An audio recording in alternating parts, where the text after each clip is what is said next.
think about the hit rate out of the portal last year. Just like Drones, Jennings, Tootin, Felton, APR, Lane, Canteen.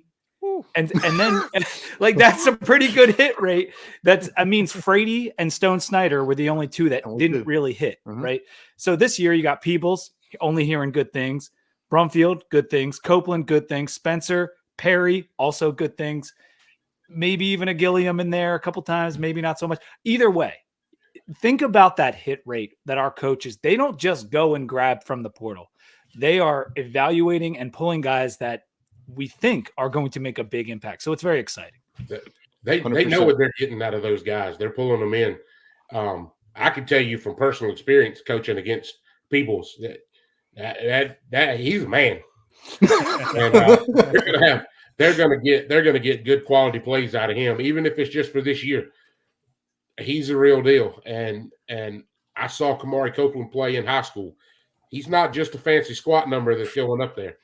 He's going to be ready to play, and he's going to want to play every snap they'll give him, and he's going to be ready to go. I mean, like you said, it's a big thing to hit like they did in the portal last year, but this crowd's definitely going to give them all they want and make them compare them to them, in my opinion. Yeah, I'm going to say this, and then I'm going to pivot over to David because he mentioned it a little bit already. As much as I love the defensive line, I trust J.C. Price. A lot of people doubted J.C. Price. J.C. Price definitely knows how to coach. And what you said, Davis, a few minutes ago, talking about Montavious Cunningham, because last year I felt we had 6 guys that could actually play the offensive line. David, you're seeing in practice more and more. What's that number this year? Is it 8? Is it 9? Could we see 10 guys potentially rotating in? Or I wouldn't say rotating, but are we seeing a point where we're going to have 8 definite rotations and there's going to be some younger guys getting reps at certain spots? Yeah, well, I think one of the most interesting things is what was just said, which is a lot of offensive line coaches don't rotate a ton. But it is important to have depth when you get into situations where you need it, right? Guys are going to have to play. From what I've seen, Curtis, 8, 9 is kind of where Tech is right now. Now, granted, we haven't had a chance to see scrimmages yet. It's what I've gathered from chatting with Ron Crook at Media Days last week or 2 weeks ago. He wants to have 10. I think he has about 8 right now. I think bringing in a guy like Montavious Cunningham helps. Guys like Laith Ganem and Johnny Garrett, they're pushing for those spots. So that gives you kind of 8 right there. There's probably a 9th or 10th guy around. So I think it'll be interesting to see how it really shakes out. But I would agree with you, Curtis, when you say Virginia Tech only really had 6 guys, and that's nice. I'm giving you 6. You're giving me 6, yeah. Well, yeah. We're being nice about 6. I mean, this was a unit that at times did not necessarily play super well, but I think as the season went on, Ron Crook and Tyler Bowen and Brent Davis, who has a big role with that group, former Army offensive coordinator, they schemed stuff up so well that they hid a lot of deficiencies. And I'm curious, another year under everybody's belt, Ron Crook had an entire offseason to work with these guys instead of just getting there right before spring ball. What does this group look like in Ron Crook's second year? Everybody now has they bring everybody back. Like every single player from that group is back. So you would think everybody takes a step forward and you bring in some young guys. Like I got my eye on somebody like Laith Ganem. Can he push for one of those tackle spots? He's somebody that Brent Pry has spoken pretty highly on. And like Pete said, don't take everything as gospel. But overall, that room has been elevated. And I think it will only continue to be elevated. And a guy like Montavious Cunningham, who I mentioned before, he kind of plays an interesting role in that because he is somebody – if Tech doesn't have him, that's one fewer guy. And you need all of the big guys up front that you can get. I think Cunningham's going to play a big part in being able to move a lot of places because he's got experience at guard. He's got experience at tackle. He's somebody that can really step up and fill a lot of needs And I think that's one of the big things they're looking at is he's such a utility for whatever they need. You have guys that are challenging for spots in different places, but you've got a guy that I know I can plug in and play multiple places. I think that's big for them as well.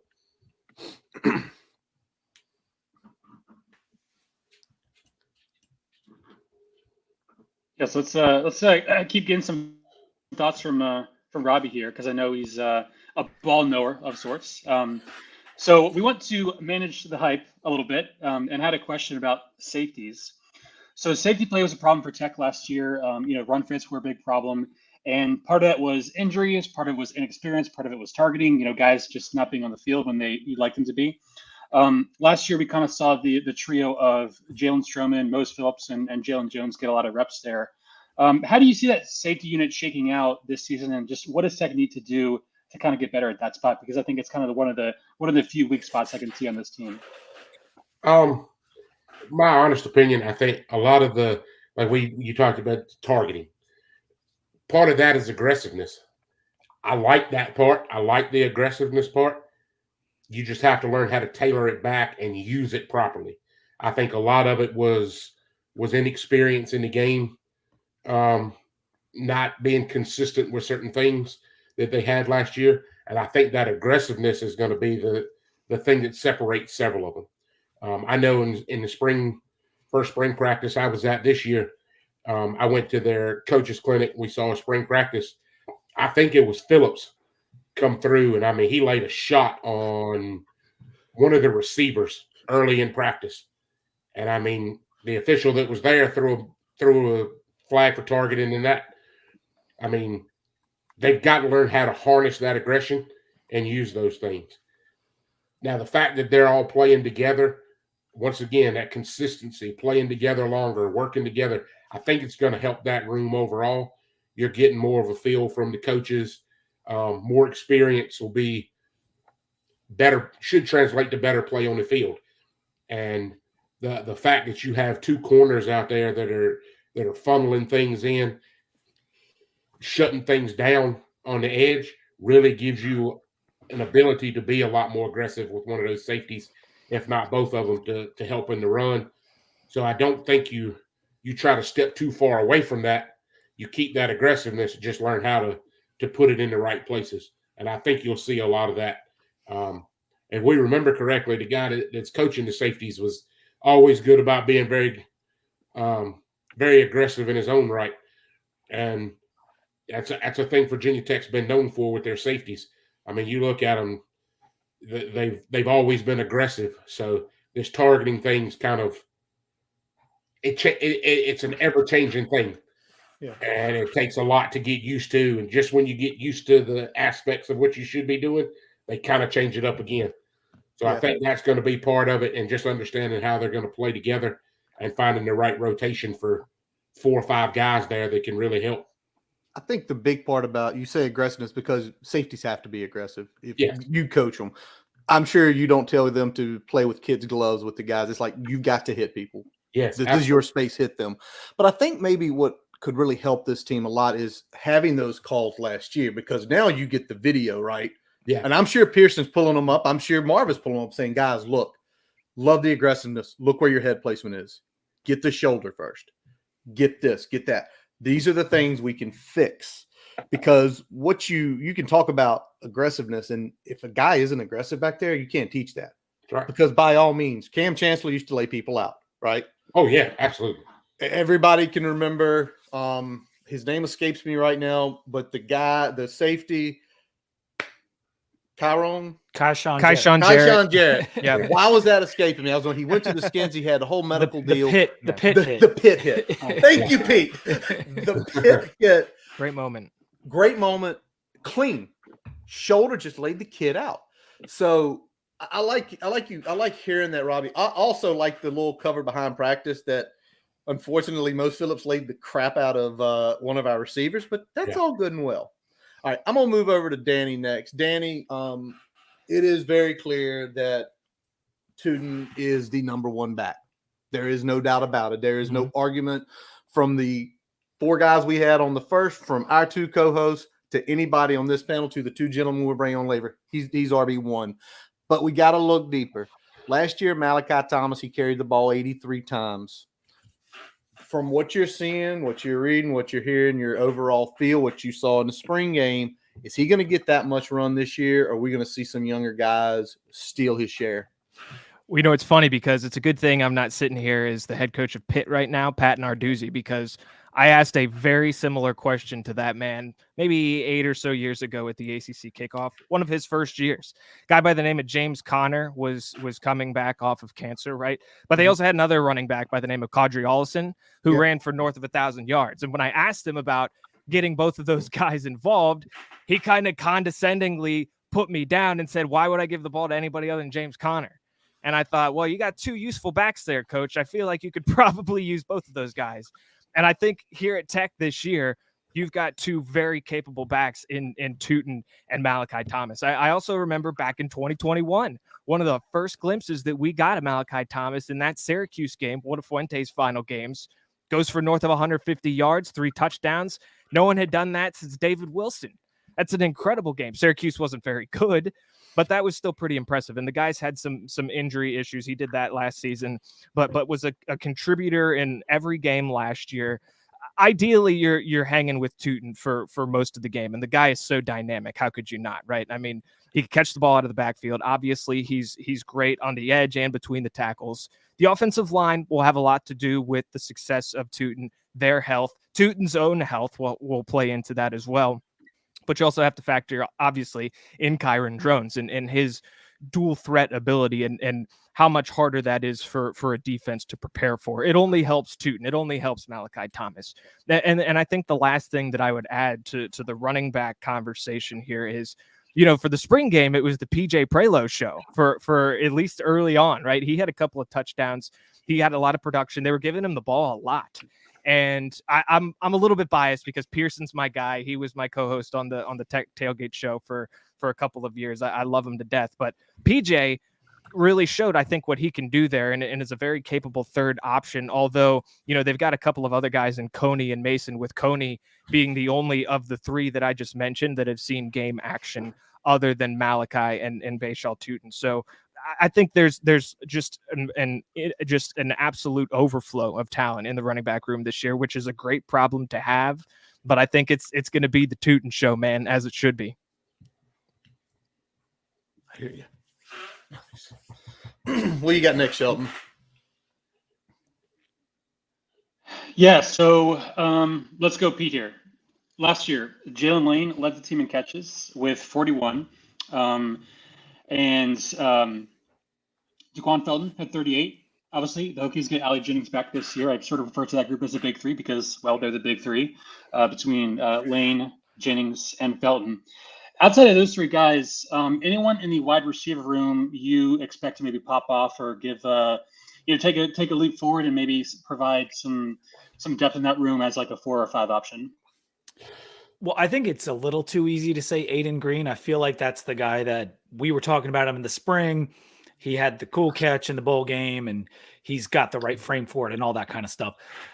So I will, as far as a pop goes, I'll leave Aiden Green off because I expect him to be battling with Stephen Gosnell for that 4th receiver spot, especially with Gosnell maybe being a little iffy early on, although the practice reports indicates that the man has worked his butt off this summer to get back. Think about an XTB, right? Like that's someone that we thought, oh man, he made a lot of plays last year. He could potentially pop this year. He had 1 catch last year. 1. I know he ran the ball, had some cool plays. He had 1 catch. He put on a little bit of weight, but he's not that big. Same thing for Takai Heath, a guy who was injured, but got a lot of hype before the season as a young guy that players were watching out for. So let's move all the way down. If you want to go a little exciting, a little bit of pop, let's go with a Brody Adams. I know we are loaded at receiver. It seems inconceivable that we'd want to even burn a red shirt on a Chance Wiggin or a Brody Adams. But this kid set so many records. He's doing well in camp from everything. I know you guys are on the boards. I know you're seeing this stuff. He's looking like the part of what he was coming out of high school, being our highest ranked recruit, depending on the service you look at. And so I think he's going to play, and it might not be a ton. But if you're looking for a pop, if you're looking for more than one catch as a freshman, I think it's Brody. And I'm not even sure he's going to get that redshirt. Maybe he does, because we do have this wealth of depth. But if injuries come, if he outperforms some of those guys, that's who I'm looking for to pop is a Brody. I mean, you could say Chance too, because Chance had an excellent spring. And then there's Chance Fitzgerald that has a year on both of those guys, but maybe not as highly touted as those two younger guys. 100%. And from all sounds of it, is those guys are going through, and with Wiggins and Adams, they showed up in the winter. Mm-hmm. They've gone through winter camp, they've gone through spring ball, they've gone through summer training. They're not effectively behind. I got one more thing, Sheldon, before you ask your next question for the whole group. This is coming from Tally, David. David, are we making a bowl this year? Because if I can recall, 365 days ago, you said we weren't.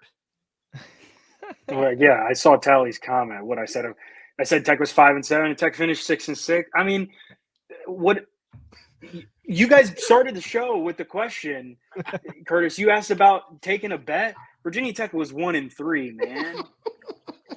With Tally was the guy on here talking about an 8-win team last year. No, that was me. And we finished with 7, and we started the wrong quarterback at the beginning of the season. So I mean, I'm gonna stick by that. Yes. Virginia Tech is going to make a bowl game. I mean, I'm sure we'll get the predictions later. Curtis, do you mind if I chime in on one thing that Pete just said about the wide receiver room? Go ahead. Man. It's funny. So at practice on what's today? Today's Tuesday. At practice on Friday last week, Brent Pry walked up to me. I was looking at one field. He walked up behind me and tapped me on the shoulder. And was like, dude, I tell you who's going to be a really great story this year is Stephen Gosnell. He's like, that guy. Steven's wearing blue right now.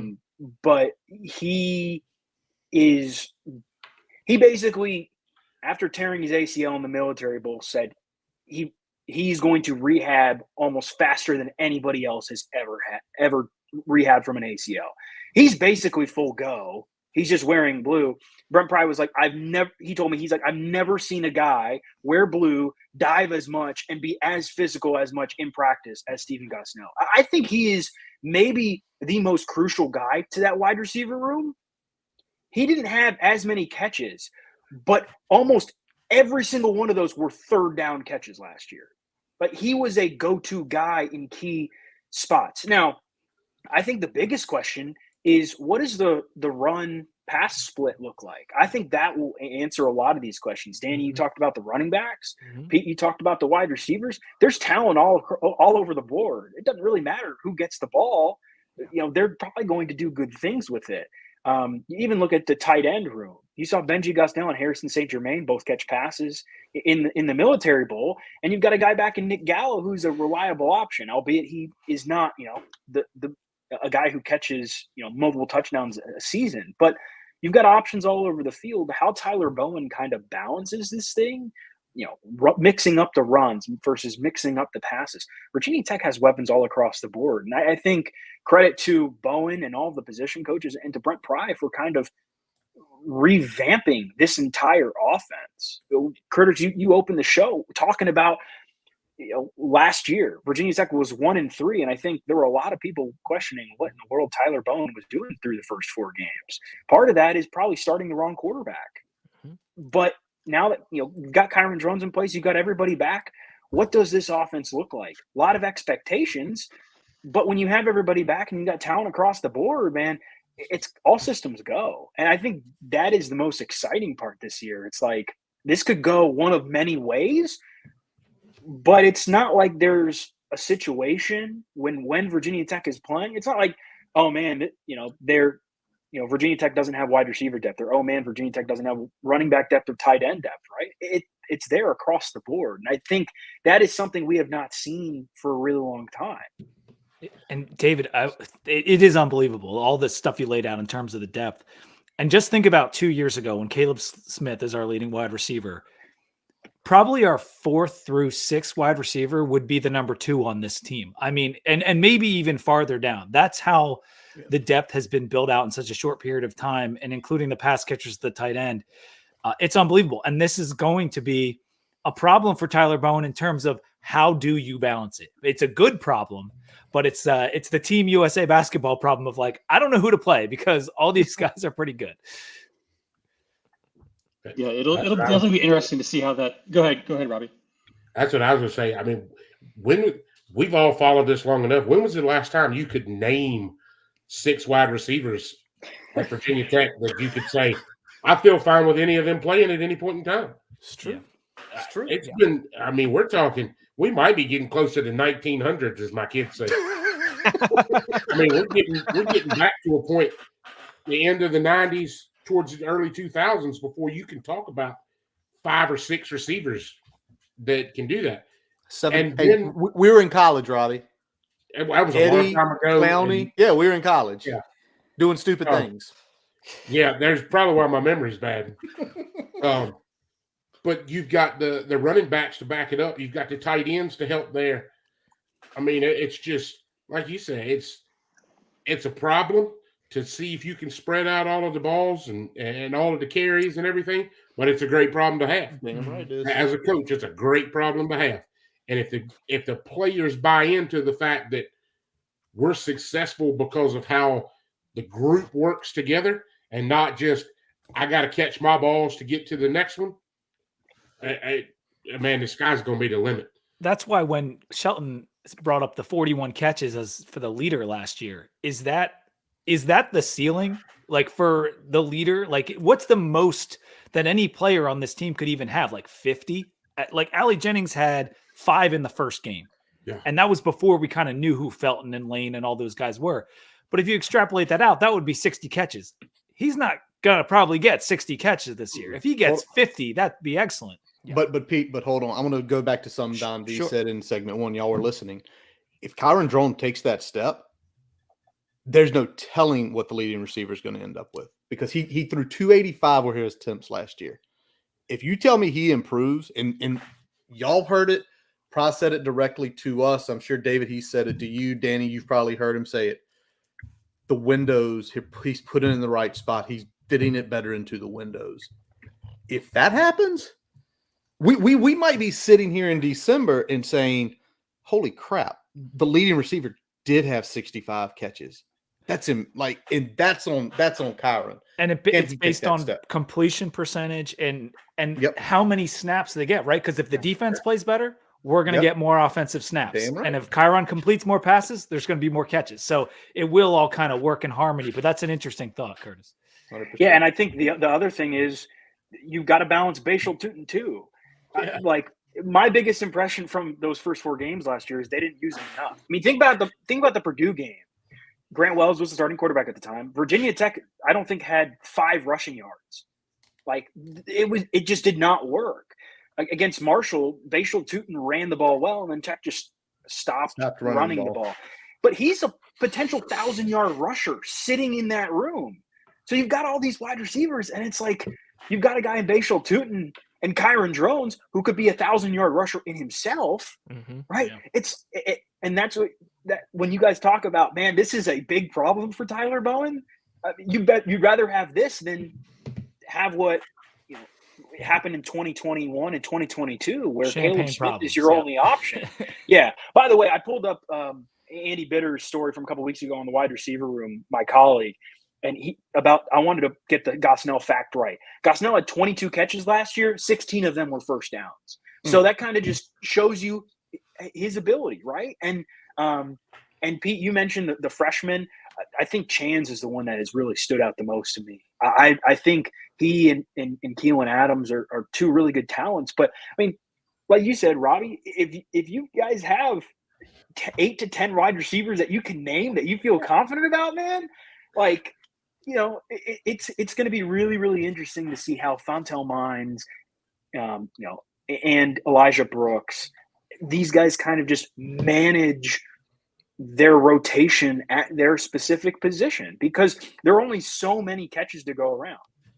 I mean, think about the possibility. We could be looking 4 months from now. You could be looking at 4 wide receivers with 30 to 40 catches or more, 5 or 6 touchdowns. You've got 2 rushers, 800 yards apiece, one being a quarterback, and you've got Malachi Thomas who could run for 500-600.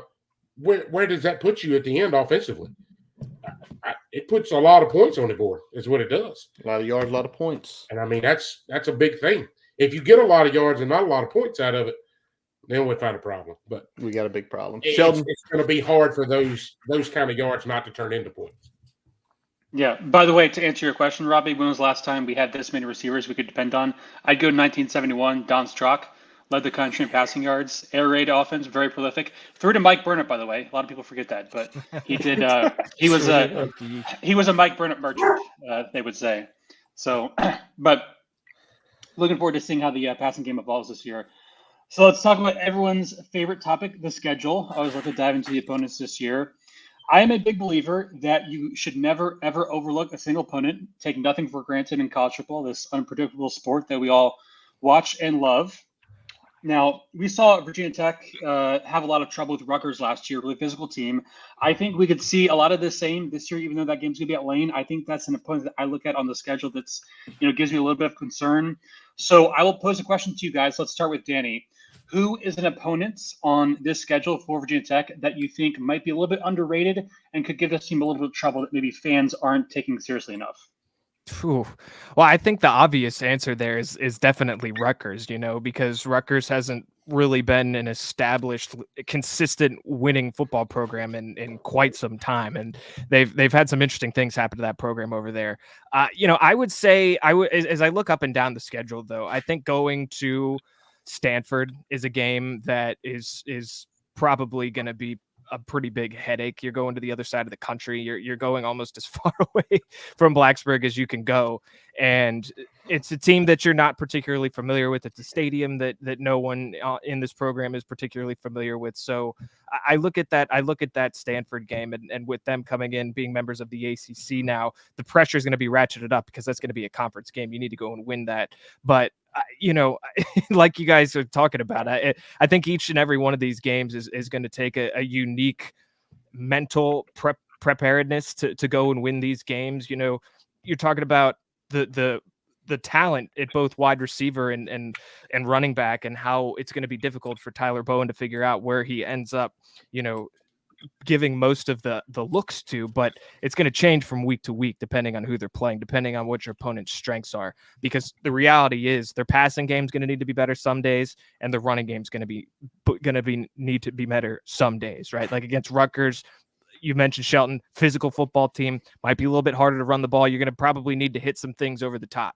to and not turn the football over, right? That's always the first key thing that any team needs to do to go and win football games. But if we're talking about the schedule, games that give me a little bit of heartburn outside of the obvious ones like Miami and Clemson, and since you already mentioned it in Rutgers, Shelton, I'll say Stanford. Okay, Stanford it is. D. Cunha, an opponent this year that Hokies cannot afford to overlook. I think Georgia Tech is, I don't want to. Sorry, Curtis, did I take yours? Took my answer. I'm with you, Connor. I love it. I think, I think Rutgers is the obvious one. In my opinion, Rutgers is the biggest game on Virginia Tech's schedule because it's the first good test against a good team. Virginia Tech has not beaten a good team in the Brent Pry area yet. That's why Rutgers is up there. But I don't think anybody's really underlooking Rutgers.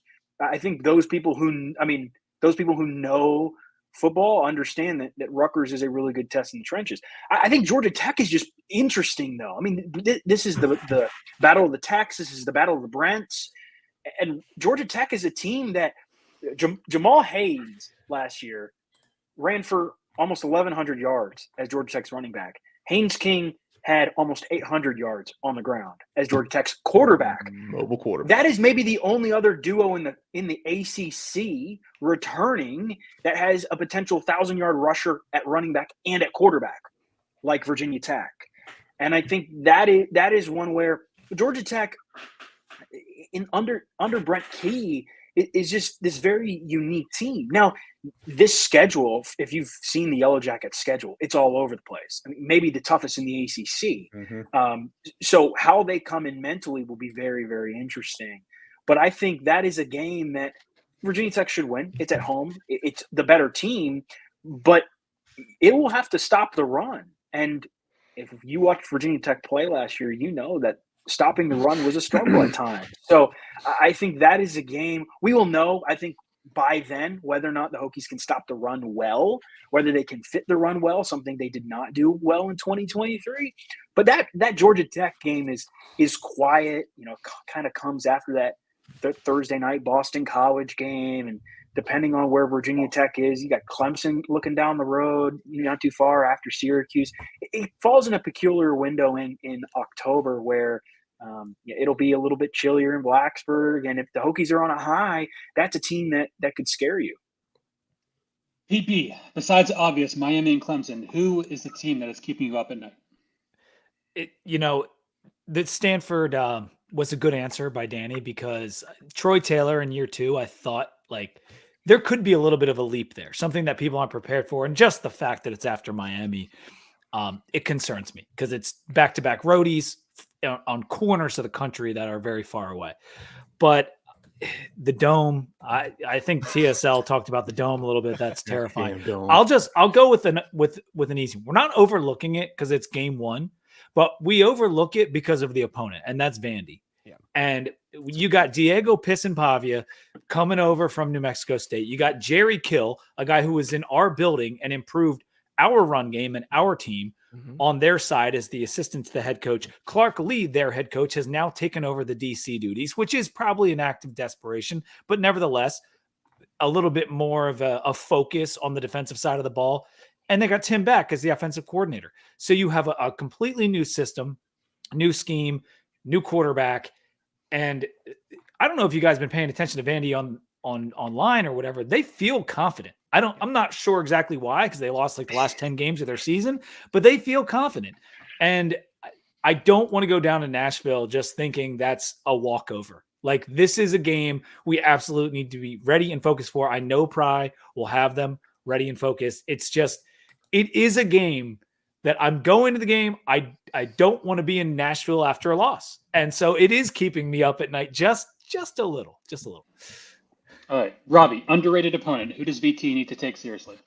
I don't know if it's so much the opponent as it could be the mindset. As a coach, we look at, okay, you're going to have a huge rivalry game, and I'm pretty sure it's a night game against Miami. Friday night game. Next week, you have Stanford, who you're going to, if I'm correct, you're going to travel to. Yes. You're going cross country. So you come off of a huge game with a lot of emotion. You're traveling across country knowing that you're going to play a team that's not very good, technically, and you've got a week off afterwards. I think, to me, that scares me.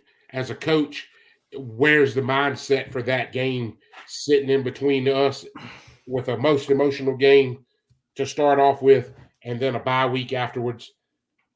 That one concerns me. Not because so much of the opponent, but just the dynamic of the entire situation. It bothers me a little bit. We always look at opponents as coaches right before a bye week as, okay, we got to get through this to get to a spot where we can rest a little bit. And when that opponent is not the spectacular, hard-fought people that you got to earn that bye week, you already start to think about that. And the coaches have to work through that and say, well, we can't overlook these guys. We're going cross-country to play them after a brawl in Blacksburg with Miami. South Beach. South Beach. Still. Yeah. You got to travel down there and go through that emotion and then travel cross country. I think that's a big thing that they're going to have to overcome. And I think that's where they win, but, one of those close ones that makes us all drop some little Jeremys here. You know what I mean? That bothers me a little bit. All right. So, Connor, you did take mine. Georgia Tech scares me. And Pete, you mentioned it. The Carrier Dome, it's almost like what Robbie said. If you get there and there's a certain number of wins next to your name and Clemson's on the horizon in Blacksburg, the build is coming up, that game scares me. I hate that place. Yeah, I hate that place. That's all you got to say. That place sucks. The players hate it too. Everybody hates it. I've had two former players, one at NC State and one at Clemson. that have played multiple games in that dome, and they said it is the absolute worst place in the world to play because you can't hear a damn thing. Yeah. So even when they're terrible, you can't hear a damn thing. All right. So we're going to wrap up this segment real quick here, and I'm going to take what we took from the first one. Don't give me an illicit response. If blank improves, the Hokies will win 10 games, Robbie. Consistency. Okay. If they're consistent with what the run feels we talked about, the rotations, the offensive line, consistency. That's what we didn't see a lot of times until the very end last year. At the beginning, consistency hurt us. If the consistency gets better throughout the team, they're gonna get there. Pete? I was run fits. And Robbie kind of said it in his answer, but that's the thing for me. I was going to go with tackling, but more specific, run fits. We saw it against Purdue, saw it a couple other times last year. If that gets better, this defense will take a giant step forward. And it was a good defense last year. It was a top 25 defense, which how do we wrap our heads around as bad as the run feels were early? Still a top 25 defense. Danny? Aggressiveness. I'm going to stick with my theme of the running game, and I'm just going to say the running game, right? The running game, if that improves, they'll win 10 games because someone at some point here over the last 45 minutes mentioned Tootin has the potential to be a 1,000-yard rusher. Tootin should be a 1,000-yard rusher. There's no doubt in my mind. He was at, 850 or something last year, and they really didn't figure out how to use him. They didn't really figure out how to use anybody on their offense until the 5th game of the season. So if Tootin has a good season and the running game overall is effective, I think obviously Tootin himself is having a good year. Malachi Thomas is probably subbing in and providing some support for that, also running the ball well. That also means you're blocking well. And for Virginia Tech, I heard the guys in the first segment talking about this. They don't have a ton of depth on the offensive line. So they need health to make it through a physical ACC season if you're talking about running the ball effectively and doing it consistently, like Robbie was saying. So I'll say the running game, if they're able to do that. And the one guy I didn't mention there is Kyron Drones. He can also be the absolute nightmare for defensive coordinators to try and stop in the run game. David? If Virginia Tech's play in the trenches improves, the Hokies will win 10 games. I mean, Chris Coleman, my colleague at Tech Sideline, wrote about this today. This is the J.C. Price, we've heard through the grapevine, has said that this is a better defensive line unit than last year. And that's saying a lot because last year's defensive line was pretty good. You've got the transfers we already talked about. You've got Antoine Powell-Ryland, Cole Nelson, Keyshawn Burgos, C.J. McCray. That is a loaded defensive line. But there were some games last year, NC State, Louisville, Florida State. Those guys got pushed off the ball. Rutgers. If the Hokies, Rutgers. Rutgers. If the Hokies can be better on both sides of the ball in the trenches, and I already talked about the offensive line. If the Hokies are better in those trenches where the battles are won, they're going to win. They will have the good opportunity to win 10 games. Because if you go into that Rutgers game and you are pushing Rutgers around, not like what happened last year, you have control of that football game. I think everybody in here would agree that that is one of the biggest keys to football. And I think we saw it at times, Virginia Tech defensively. That defensive line just ate teams up last year, the teams that weren't very good. Taking that next step is to do it against good teams. Yes, sir. Yes. Sheldon, I'm going to let you cap it off here. I'll go safeties, man. I mean, I think they got the linebacker unit improved. You know, the O-line's going to get better with experience. I'm just kind of concerned about that safety room because they had some struggles last year. You still got a little bit of experience there. And, you know, their poor run fits kind of led to a lot of big plays in the secondary. So they get that safety room a little bit fixed up. I think the defense will take a big step, and the offense kind of, you expect them to be pretty good. That'd be the best recipe, I think, for 10 wins. All righty. Well, listen, guys, we have talked just under an hour here. David, Danny, Pete, Robbie, thank y'all for joining us. Robbie is going to stay on with us. Robbie was supposed to be in our third segment. Shout out Mike McDaniel. Mike McDaniel's got a sick kid at home. Mike was going to join us. He couldn't. We love you, Mike. I hope the kid feels better tomorrow. David, Pete, Danny, I hope to see y'all sometime this season. Cheers, boys. and go Hokies. We got a little something for y'all now, created by our man at BCP, Jack Day. Transfer from Coastal Carolina, who has not played in 3 years. From 38, the snap gets away. Oh, boy, this is a whole mess. Old Dominion's going to pick it up. It's going to be a scoop and score. Touchdown, Monarchs. Robert Kennedy to safety.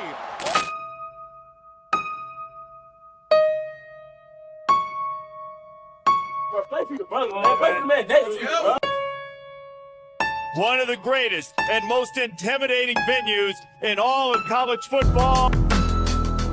Keeps the legs churning, and he gets in the end zone. And he is spun around and dropped, and that is Norrell Holler.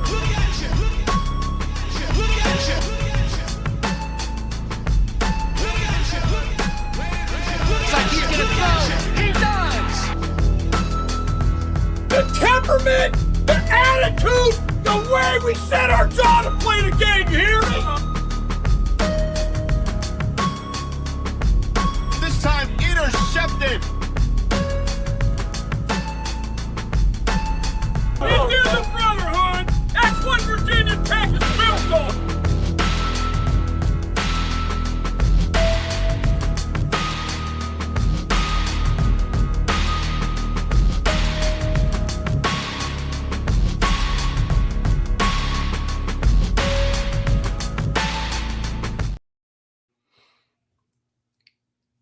Well, where the hell's Brian? We come off the thing. Get in here, Brian. What's up, guys? I'm back. That video's got me ready to play. Damn right. By the way, shout out to Jack Day. All that stuff, all the content y'all see on Instagram, Twitter with those reels and stuff, is Jack. He is kind of the man affectionately behind the scenes doing stuff for us. And there you go. Jack all day. Absolutely. Fellas, we got to segment 3. Hey, we're under 2 hours starting segment 3. That's an improvement. We wanted it to be at 90 minutes. We made it. We wanted it to barely, be at 90 but we minutes. made it because Brian ain't here yet. Unfortunately, we couldn't meet the quota that Jeremy set in the first one. No, not even close. I don't even think we have one. Hey, you threw a couple there, Robbie. We got to take the alcohol from I Jeremy. just show it. Just the F. We're getting ready to go back to school. I got to get in school mode. I got to cut those down a little bit. I can't be throwing those out in the middle of class. There we go. All righty. Well, we have finally got to segment 3. Robbie's going to stay with us. He was supposed to be here in segment 3 again. Mike McDaniel, we hope the kid's okay, man. But fellas, we got 2 that have been on with us before. Always a fun time. First man I want to introduce, he is one of the sons of Saturday, former Virginia Tech offensive lineman, Mr. Billy Ray Mitchell. What's going on? Good to see everybody. This is one of my favorite nights every single year. I have to say, just hats off to you all for putting this together. I know this is not easy. I tell Pete all the time, I get a little squirrely when there's more than 2 people in here and you guys are running with the what is it? The NFL box that they run, but you're talking to them. So you guys do a great job. Appreciate y'all putting this together. So Billy, we always got to know, you're always somewhere different. Where are you tonight? Cross country, Bill.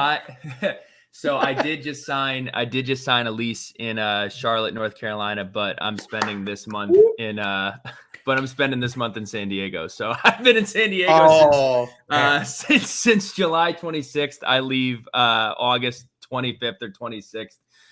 So I'm out here in Crown Point enjoying some time with a bunch of buddies that I met out here during my cross country trip, and then I'm gonna chill. I need to stop. Traveling around is a lot of fun, but I need to be able to go to a restaurant and get the regular and have people know what I'm talking about. So excited to be in the Charlotte's going to be the roots for at least the foreseeable future then? Charlotte, I signed a 16-month lease. It's my first lease since 2019. So excited to be there. I'm excited to lay some roots down. It's going to be nice. There you I'm go. about an hour and 20 minutes north of Charlotte. We'll have to catch up one day. Coach, we will do that. We will do that, Coach. Looking forward to it.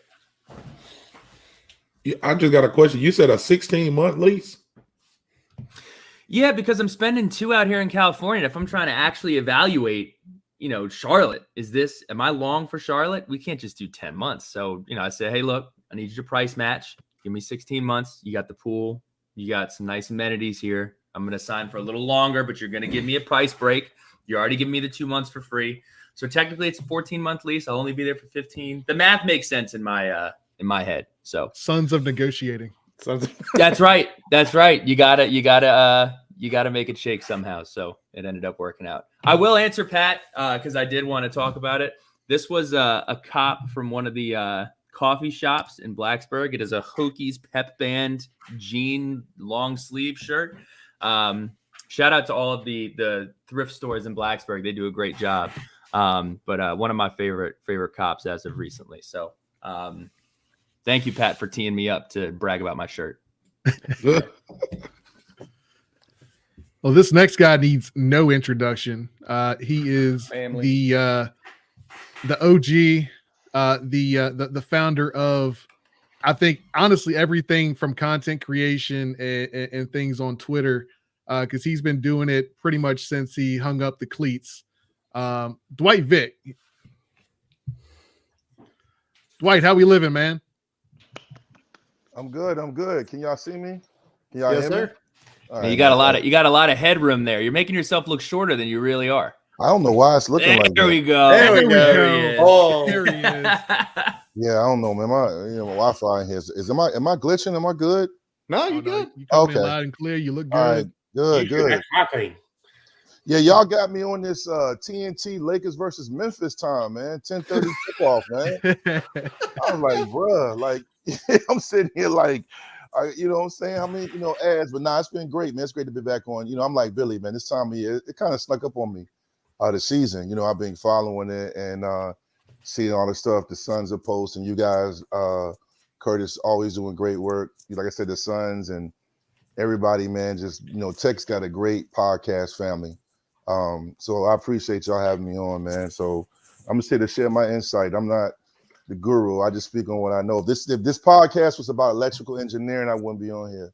You know what I'm saying? I speak on what I know. let me say one thing on that note. I think we have been so spoiled these last few years with an ACC championship in men's basketball, ACC championship in women's basketball, Final Four, and I'm fired up for basketball. I'm fired up for football season. And then we got to figure it out. Coach Duffy, I'm hoping that you continue the success with women's basketball. I hope that men's basketball has a good year this year because the off seasons have been a lot easier than they have been in Virginia Tech history when football kind of was struggling to keep it together. So let's squeeze all of the juice out of this football season and let's find a way to keep it rolling when we do get into the off season. We've been very, very lucky these past few years. So yes, well said. Yeah, it's nice having those winter sports, those spring sports kind of carry that path into the off season, give you something to talk about, and it's nice winning a little bit and being able to celebrate that in Blacksburg, celebrate the community, and celebrate what Virginia Tech's all about. 100%. So let's kick it off here. We've got. I want to throw this one to Billy because. We've been talking a lot on Twitter. We talked off camera. We talked on the phone. Let's talk scholarship limits and NIL. So we're gonna get right into the grease here real quick because we had the new rule out there. Scholarship limits are up. You can use NIL money. You can commingle that with athletic department money now. Everything's kind of treated the same. You got coaches wearing "We pay players" shirts at practice. Damn. Sell me on this being a net benefit for the Hokies under Brent Pry. So, first and foremost, for those that don't know, I do work in the NIL space. I work for a company called Student Athlete NIL. On the scholarship limits situation, I'm going to have a hard time selling you on this being a positive for Virginia Tech or really anybody that is in a blue blood program. And the reason that I say that is you look back 40 years ago, 30 years ago, and why Alabama was so dominant, why Army was so dominant, why Oklahoma was so dominant, is they could take everybody. They could take 30 kids in a class. They could take 40 kids in a class, and it really didn't matter. Now we're at a point where you have this scholarship limit that is up to 110, 105 different players. You're having all those players on scholarship. So these blue blood teams can take more players and put them on scholarship than they could previously. I'm not sure that helps a ton for the Virginia Techs of the world, the NC States of the world, kind of that tier. I do think that it's good for baseball, who was operating with 11.7 scholarships, and that's now up to 34. Softball had 12. They're now up to 25. So that's great.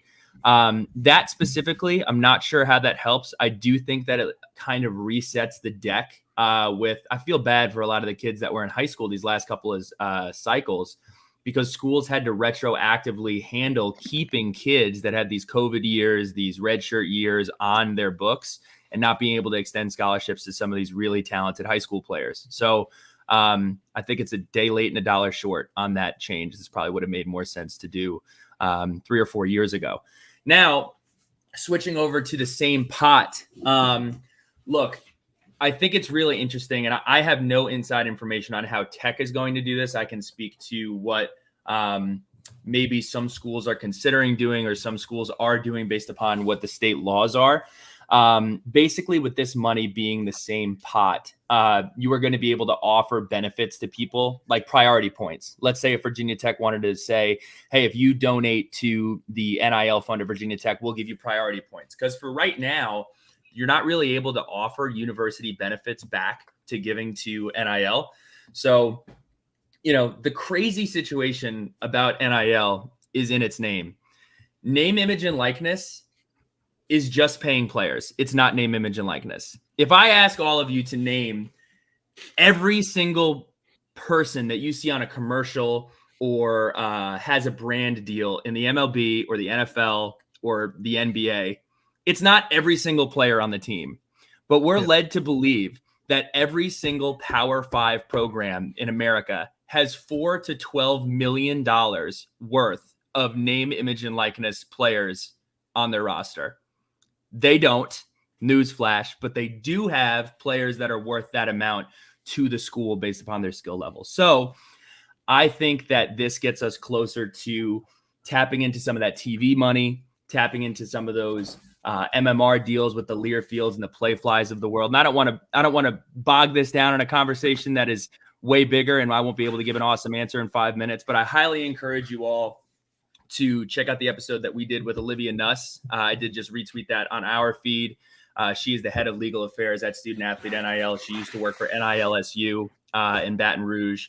She's fantastic, very, very educated on the matter. But I do think that opening this up to where universities can participate and offer their donors some benefits back for helping put the team on the field, that's going to help level the playing field a little bit. We still need to figure out how we stop the bidding war every single year. That is completely out of control. And you're almost in a situation where, well, I hope our quarterback, every school, I hope our quarterback plays really well, but not too well, because then he won't be on our team the year after. So it's a little bit of an interesting conundrum, but crazy, crazy world. Yeah, I mean, we are in a situation now where it's like you want players to do well, but I think where Virginia Tech has kind of put itself in the totem pole, they're not a blue blood where, like, as soon as you get that good season, you've got a bidding war. They've got more money, they've got more coffers, they can go and pay proportionally more players to join their roster, right? So we're kind of at that point where we do pretty well. We do well enough, but we can't pay 22 guys what they could get at places like Alabama, or even places like a Boston College in some cases, or a Maryland. Like, sometimes we're gonna have to make that business decision of, do we match that offer? Do we try to do something else? And I know Price talked about, when guys come to him and say, hey, I was offered this, the first thing he says is, hey, do you like playing here? Do you like being here? Do you like being in Blacksburg? Do you like being a Hokie? And I think that culture piece has really went a long way in helping us kind of maintain the roster that we have coming into this season. and helped us have that roster that is, from a returning production standpoint, right at the top of the country. And I have to say, too, I'm not in any way against players receiving compensation. They've been missing out for years on the compensation that they deserve. I have a problem with the way that it was handled by the NCAA, which is they threw their hands up in the air on NIL and the transfer portal at the exact same time, and it created chaos.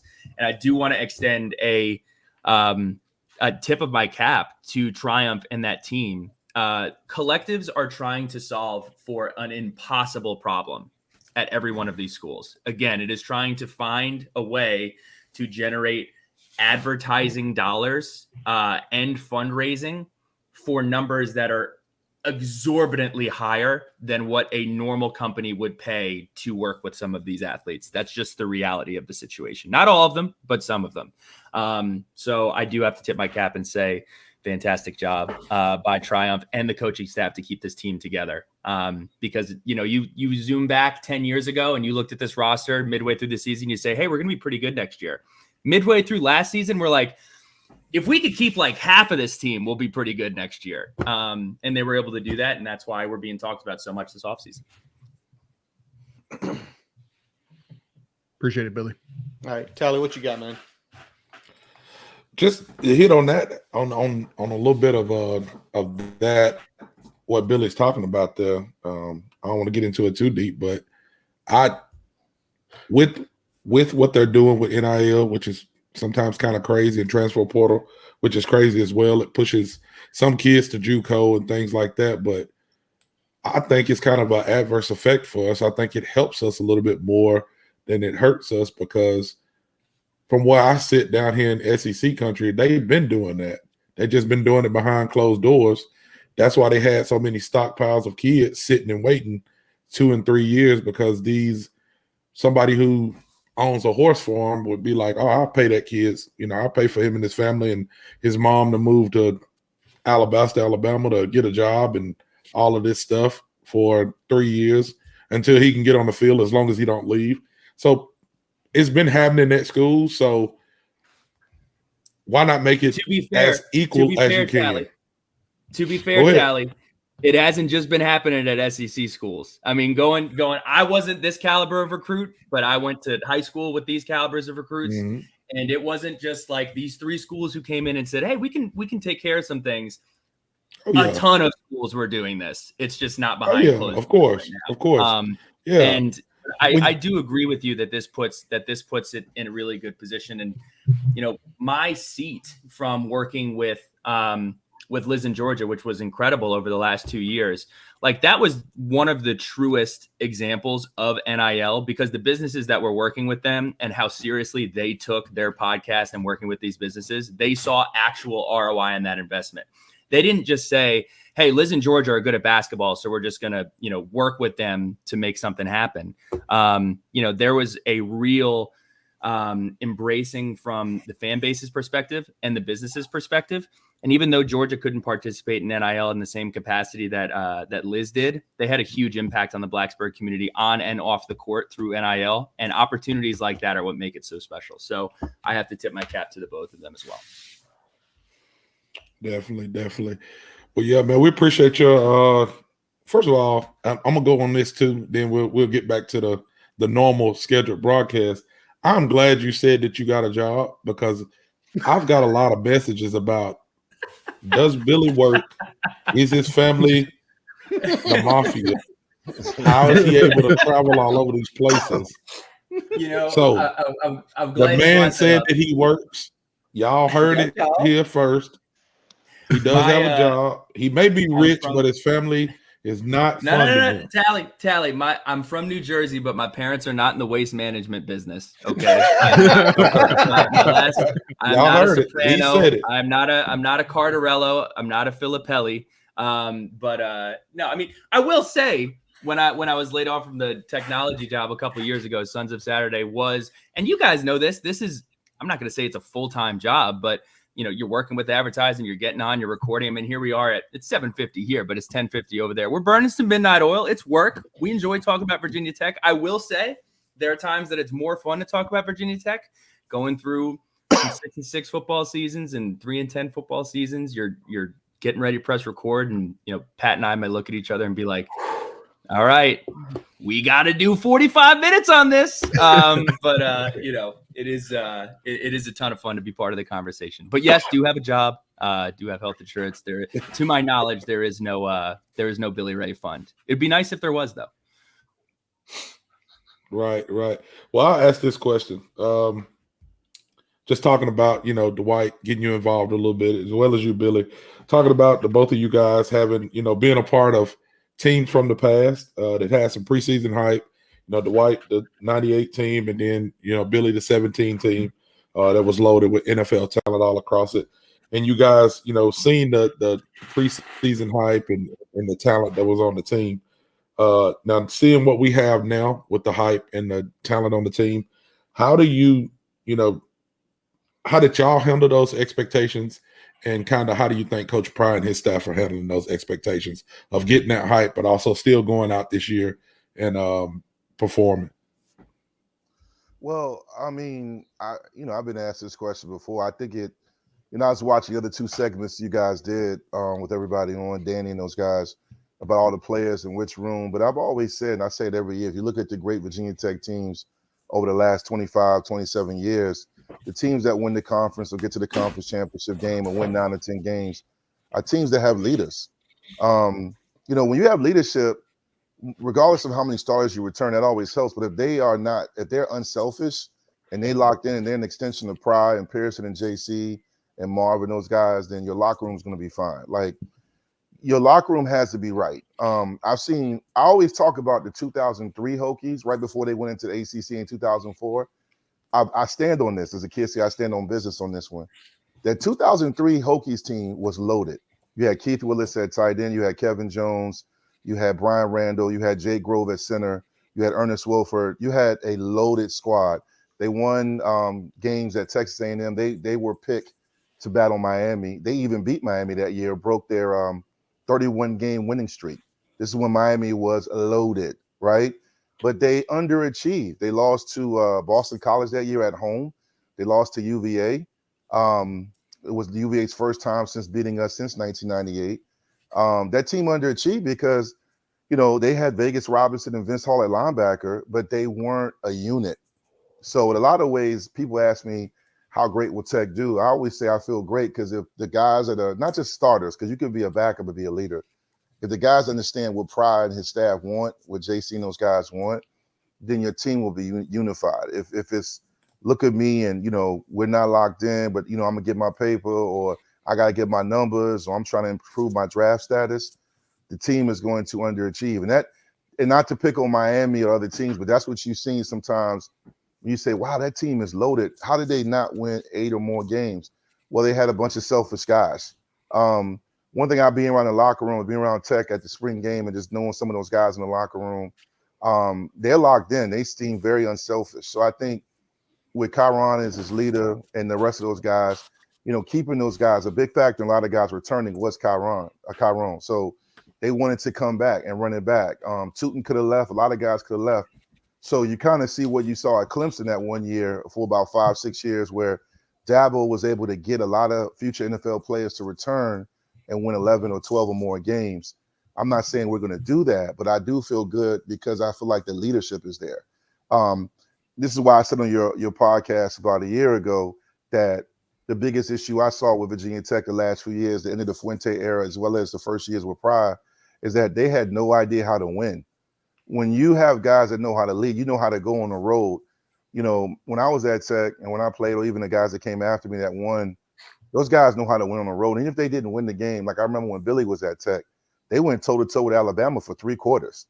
And that was a future national championship team because they had great leadership. It wasn't like they were going to win 11 games that year, but I just feel like it always starts in the locker room. And I feel like if our guys that are on the field and doing what needs to be doing, like I don't know if it was Sons of Saturday that shared it or Tech Triumph, but there was a video I shared in my Instagram story of Kyron and the receivers. It was 9:45 at night, and they were in the indoor practice facility getting throws in, and they were just drenched in sweat, and they were locked in.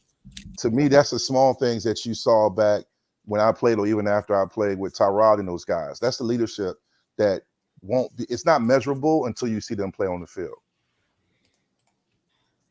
On that note, I wanted to say a couple of things. Number one, it's not always about having leadership on a team that is potentially competing for a conference championship or potentially competing for a spot in the playoff.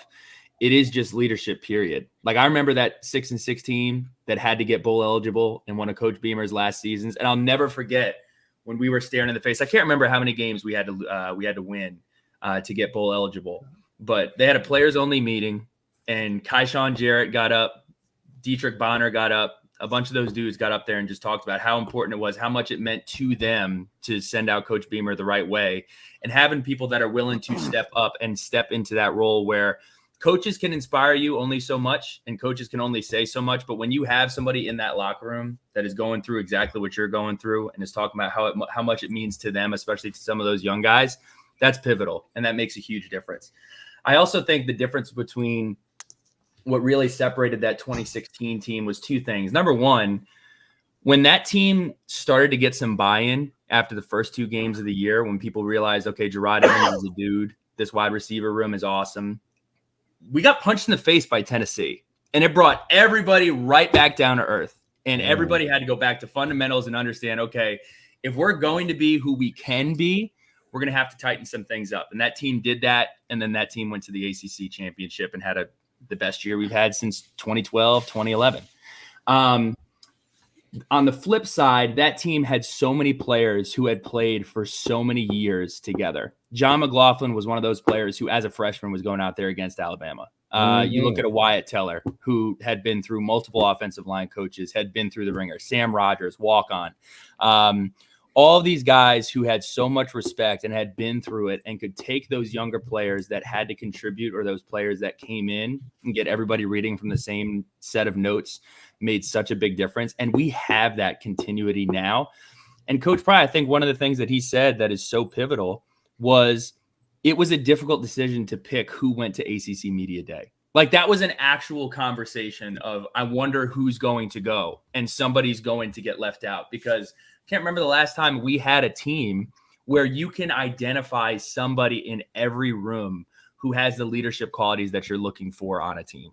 Every single room on this team has a leader that you would feel comfortable going into Saturday, Thursday, or Friday with. And we haven't had that in a few years across every single room. And I think that is a huge difference between this year going into it. Just don't have to have that Tennessee conversation. Don't have to have that early season, everybody loves you, and then you underperform. Now, I'm not saying that Tennessee team wasn't good. That was a really good Tennessee team who didn't know how to use Alvin Kamara. But we didn't have our potential in that game. Yeah. Those turnovers definitely didn't help either, though. No, it didn't. No, it didn't. They did ball security for 3 hours on that Monday or Tuesday after that. Well, Billy, just to your point, that team I watched, I remember that was on my birthday, September 14th. So I watched it. I was up in DC at a bar with a bunch of people, man. I was looking at that game, and everyone was mad at me because I went on Twitter and I said, this is why I didn't go, because it was at that racetrack, right? Yep. And I said, until Virginia Tech can handle hype and expectations, I'm not taking the bait. And then people were like, oh, I'm not turning my back on those guys. Cam Phillips and those guys are my brothers. I'm talking about the fact that the 2007 game against Miami, when we had Percy Harvin and 68 recruits on the sideline, maybe 200, and Miami beat us. They beat the brakes off us. That's the hit with Daryl Tapp, slam the quarterback, or the Tennessee game, which I felt like if we don't turn the ball over, we win that game. Easy. So what you're talking about, Billy, is being able to handle hype and expectations. Coaches pretty much say the same things. Everybody puts their spin on it. You know, some guys show video, some guys will, have another guest speaker come in. Everybody right now across the nation feels like they can have a chance to win games and win their conference. The difference is not just the talent, but the players that anoint themselves as leaders, that make sure that nobody's skipping a rep in the weight room. Billy, you know this, and, conditioning, making sure the third stringers are giving us a good look on scout, all that stuff. I saw it. I saw Antonio Freeman do that. I saw guys challenge backups. So there's a culture, and you mentioned continuity. I think that's the biggest thing I feel good about this season, is like that hopefulness with the continuity. On that point too, and again, I'm just speaking from this year specifically. One of the things that was pointed out after that Tennessee game was going into the game, the entire staff was saying, guys, we have a great game plan. We match up fantastic with them, and it shouldn't be a surprise when we come out and we punch Tennessee in the mouth. And if you look at the broadcast of that game, and if you look at the body language, if I could recall the body language correctly, on the sideline, there were some people who were like shocked we were beating Tennessee. Because we're just coming off a 6-6 year. We were 6-6 the year before. And people were like, oh my God, we're playing in front of 160,000 people and we're taking it to Tennessee, this SEC team with all of this talent. And that's where it caught up to us. And that was the message all week after that game was it was like, until you guys believe how good you actually are, you will continue to have these letdowns in situations like this. And that's why I always push back on the notion from, and it's not just Virginia Tech's fan base, it's every fan base. I don't like that we're ranked, or I don't like that people are talking about us. If you don't want the noise of expectations and you don't want the excitement of being in the game, of being talked about, you should go cheer for Duke. You should go cheer for Mississippi State. Seriously, like that whole mindset, whole mindset of I don't want expectations, I want to just surprise people.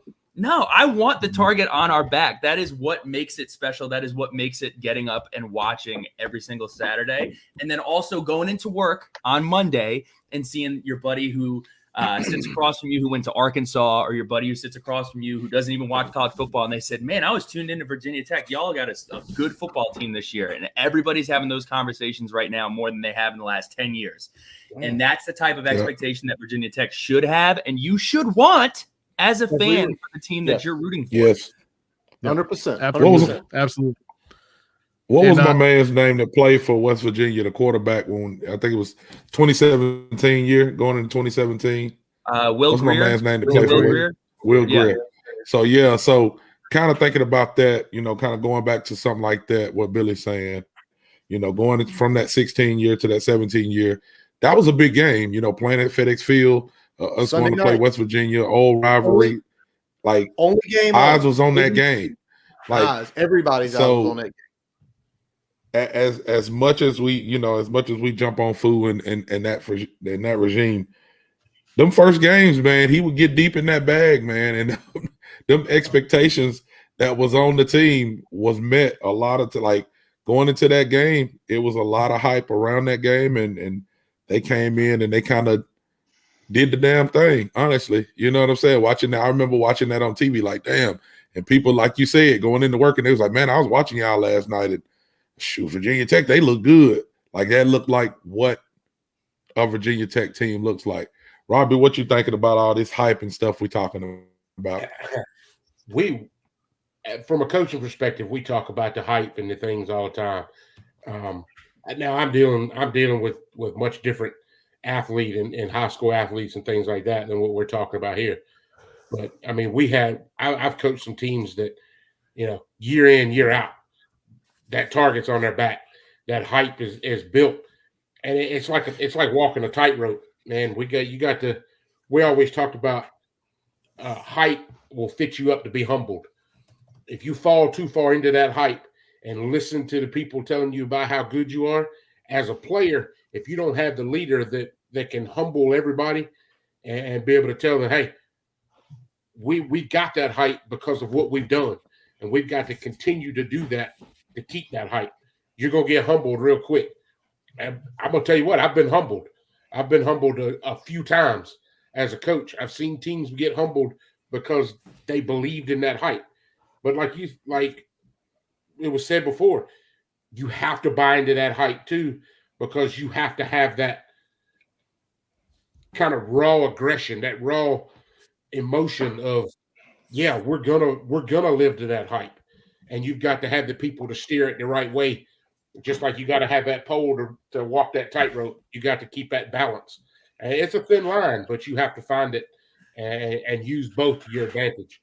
A good comparison that I have, not to leverage it all the way back to high school, but my senior year, I mean, coming in, Paramus Catholic was ranked number 8 in the country. We had Jabril Peppers was returning kicks. He was playing running back. He was quarterback sometimes. We had I think we sent 8 or 10 kids to Division I schools. And that whole year running through the season, everybody's telling you how good we are. And then we go and we play Don Bosco, Terrell Smith School in the middle of the season. ESPN's there. We get alternate uniforms from Adidas. It was pretty crazy.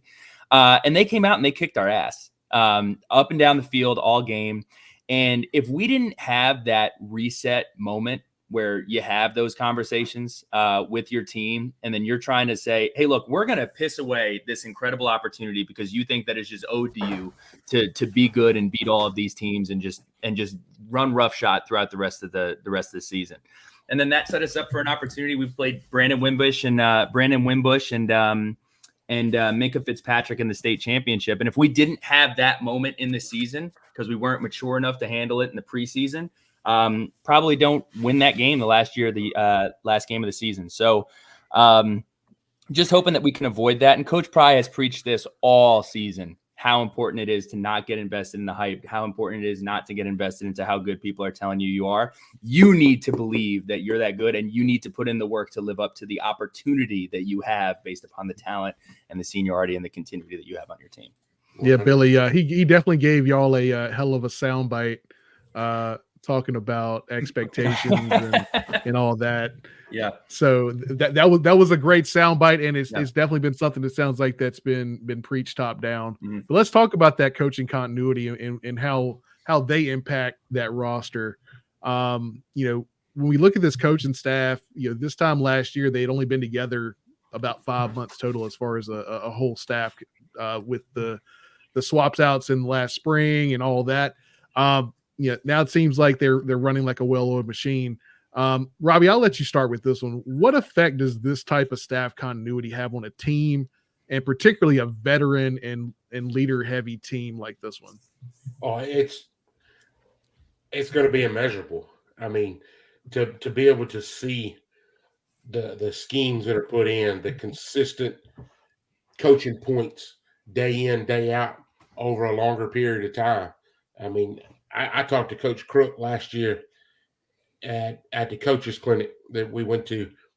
He had been in Blacksburg for like 9 days at that point. He was sleeping on a couch in an apartment that him and the new running backs coach had come in and kind of were renting week to week until they could get everything settled. That's how quick everything turned around and got in there. And to see the improvement in so many areas, especially with the O-line, just in the quick period of time through the spring into the fall, just the fact that that's continuing for a whole year now, getting the same verbiage, the same teaching, that continuity, that consistency all the way through is going to make, things immeasurable. And with the carryover of every coach being back in the same place that they were, I think it's going to pay huge dividends in the end and putting things together. And the players continuing to hear the same thing. They're not getting a different coach every season, things like that. That'll drive a thing in the ground. And I think that's going to be big for them, just continuing to hear the same teaching and buy into those things. Dwight, what do you got on this one? Sorry, I agree. I think, I haven't been recruited 20 plus years, but I work with kids. I have a son that's in that situation. I work with a lot of kids who are going to UVA and Virginia Tech. I mentor them. And I do think continuity amongst your coaching staff and that brotherhood, you feel it. Like Virginia Tech is a unique school because of its location and where it's at. And the fact that they have the, hashtag or whatever, this is home, mantra that they push. I think when you see coaches that really enjoy being Hokies, I tried to warn people when Prague, came back. It was kind of like when Joe Gibbs came back to the Washington Redskins, now Commanders. Everybody thought he was going to hire everybody from the good old days. And I was like, he can't do that. That would be really whack. You can't get everybody from that day. It's a different time. So, as much as I would have loved to see all my I call them the Avengers or those superhero coaches, the truth of the matter is he got some guys, he retained the right guys, and he got some guys that also knew him from other places. So, having Marv, a guy he can trust, and he's mentoring a guy that really took a big step forward last year. having JC, who bleeds Virginia Tech, punched his hand in a locker or wall against Maryland, the bowl game, and broke it. You saw him getting emotional on that big win to become bowl eligible at UVA. Pearson Prelo, who Greg Williams, when he was a defensive coordinator with Washington and the New Orleans Saints, said Pearson was the smartest football coach he ever coached. And I played with Pearson for 4 years, and he is like a little Torian Gray. Like, he's just a great mind and a great recruiter. We're seeing that. I think having guys that Coach DJ, aka Cheetah, and then just all those guys, Jared Ferguson, who was the great fullback, who's working in the strength and conditioning room. Respectfully, I said, Beamer left a blueprint. Some of the stuff needed to be upgraded and modified and evolved into the modern day. But as far as the importance of relationships, I've always said that when I've been on different podcasts like Too Deep or Sons of Saturday, or even this one, I've always said it's the relationships that will help. The relationships will get you players, because parents and kids can see, like, if you've been recruited, obviously, like Billy touched on, which is crazy right now, this NIL stuff. I'm mad because I was on the NC2A games and I ain't getting no paper. I was on 3 of them, bro. All I got was just a rating. I think they rated me a 79. I was in my fields, but now these guys, not too late to file a lawsuit. Yeah, it is what it is. I'm not a hater. I'm happy for these youngins, but it's a different game now. But to have coaches that want to stay, that aren't trying to get the bag and want to be there, it's a good feeling. I think it makes sense. I don't want to get all corny and make it more than what it is. I just think those relationships matter when it comes to just having coaches that understand Pry's vision and what he wants. Because the last thing I'll say about this is when a head coach, and Billy talked about this a few years ago in the Twitter space, a head coach is so much more than a coach. He's a CEO. He's got to do Tech Talk Live. He's got to go down to Tidewater and Richmond and Northern Virginia, do coaches clinics and speak, or fundraising. You got to have guys from your administration, main office staff, to your assistant coaches, to the janitorial staff, your trainers. Everybody's got to have your back. You got to have people in that office and in that meeting room, in those meeting room over in Castle, that really know what Pry wants, even when his back is turned. He has to be able to trust those guys. And I think when you have people around you trust, the energy's right. It's just a great thing he's got going on right now. It'll be interesting if we keep having success, if we can retain all these guys, because I think that would be very nostalgic on how it used to be. But, I love the energy around the program when it comes to the coaching staff and having the right guys that used to be there. Like, you got Cam Phillips back, Xavier DB, but they're not in positions. They're in positions where they're going to grow as coaches. Unfortunately, we all love Justin Hamilton, but he was put in an unfair situation where I think Pride knows these guys need this, they need that. So he's doing it where they can grow and learn and eventually get a promotion, whether at Tech or somewhere else. Yeah, I really like Dwight's point about Pride kind of sticking to the Beamer blueprint, but modernizing it in the way that it needs to be modernized. I think he's done a really good job balancing those two things. So let's keep the combo going. One second. I wanted to add one thing on this, on the coaching continuity. Couple things. Cam Phillips and Isaiah Ford had 2 different coaches. They had Moorhead and they had Wiggins. You look at Wyatt Teller, he had 3 different offensive line coaches: Coach Grimes, Coach Searles, Coach Weiss. And just look at how coaching turnover affects a guy like Dabo Swinney, affects a guy like Nick Saban. It affects everybody. And the one thing that I think is lost on this staff, that, we're very quick to criticize. We're not very quick to realize how things have improved. 2 years ago, the verbiage around Coach Bowen was, this guy's trash. He doesn't know how to call an offense. He doesn't know how to adjust. He doesn't know how to make in-game adjustments. I don't know how much clearer I could be on this. Coaches are just like you and me. They're just like players. They learn, they adjust, and they get better over time. It's not as simple as we bring somebody in and they're good or bad and they're going to be the same person every single year. Coach Compton, I'm sure you are a much better coach today than you were 10 years ago, right? Nothing has changed. Nothing has changed from Coach Bowen, the person. It has just changed as he has grown with the game. So I think these guys being together, having trust, having the ability to adjust and learn along the way and grow with their team, we're going to continue to see that. And I think that we need to give props to a situation like that, because I'm sure people were very, very critical of a Coach Beamer early in his career. but also a Coach Wiles early on in his career, and also a Coach Foster very early on in his career. Coaches grow just like players grow. Yeah. All right, go ahead, Sheldon. That's a really good point. That's a really good point before I let Sheldon go. But I do want to say this, Billy. Me and Dwight Vick said, I think we were on the show together or maybe on a space. I'm not going to judge the coach until he gets talent. I don't care about the X's and O's right now. I need to know who he gets. I can't judge Coach Bowen until he gets a player. We need talent. So when he brought talent in, I said, okay, now we'll get to see can he coach. If you can't get the talent, it don't matter how X's and O's you are. You're not going to win as many games as somebody who goes out and gets Kyron Drone. So it was Tally, on the right. Twitter space. It was on a Twitter space with me, you, and Lauren Johnson. We had like over 350 people in there after the ODU loss, and we were on that joint till like 2:45 in the morning. That's when you said, Lord have mercy. Yeah, I can't do no more of them. Too old, man. Tally, if you and me show up to a Thanksgiving party, right, and they're broadcasting, hey, Tally's going to put down some food. Billy Ray's going to put down some food. And we show up, and Grandma at this Thanksgiving dinner, her food is trash. You can't judge if I'm going to show up and I'm going to eat a lot of food. So when we show up to a Thanksgiving dinner that has been prepared, they got the good mac and cheese, they got the good mashed potatoes, they got the good turkey. Then we can actually show how we could put down some food. That is a crazy reference to use, but I completely agree with you. Don't judge somebody's ability to coach or do anything if they're not given the tools to do it correctly. So. Well, Prime Company have a lot of food to work with coming into this season. They've got the full buffet, the full house. Hokies are fourth in returning production this year, according to Bill Connolly of ESPN, and second in returning production on offense.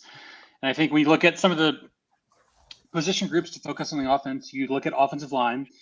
I look at two guys in particular on the left side, Xavier Chaplin and Braylon Moore, who were redshirt freshmen last year, but had a full year of experience under their belt. They come back as sophomores this season, and they're surrounded by some old guys like Caden Moore and Parker Clements and Cunningham from Georgia State. So, open-ended question. I guess I wanted to start with Robbie just to kind of get his thoughts on this. We keep talking about continuity. How integral do you see the offensive line being to kind of the overall operation of the offense this year?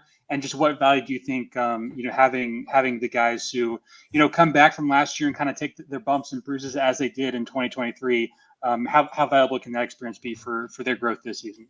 Oh, the experience is going to be just having those guys playing together more under the same verbiage, the same systems, the same teachings day in and day out over that time.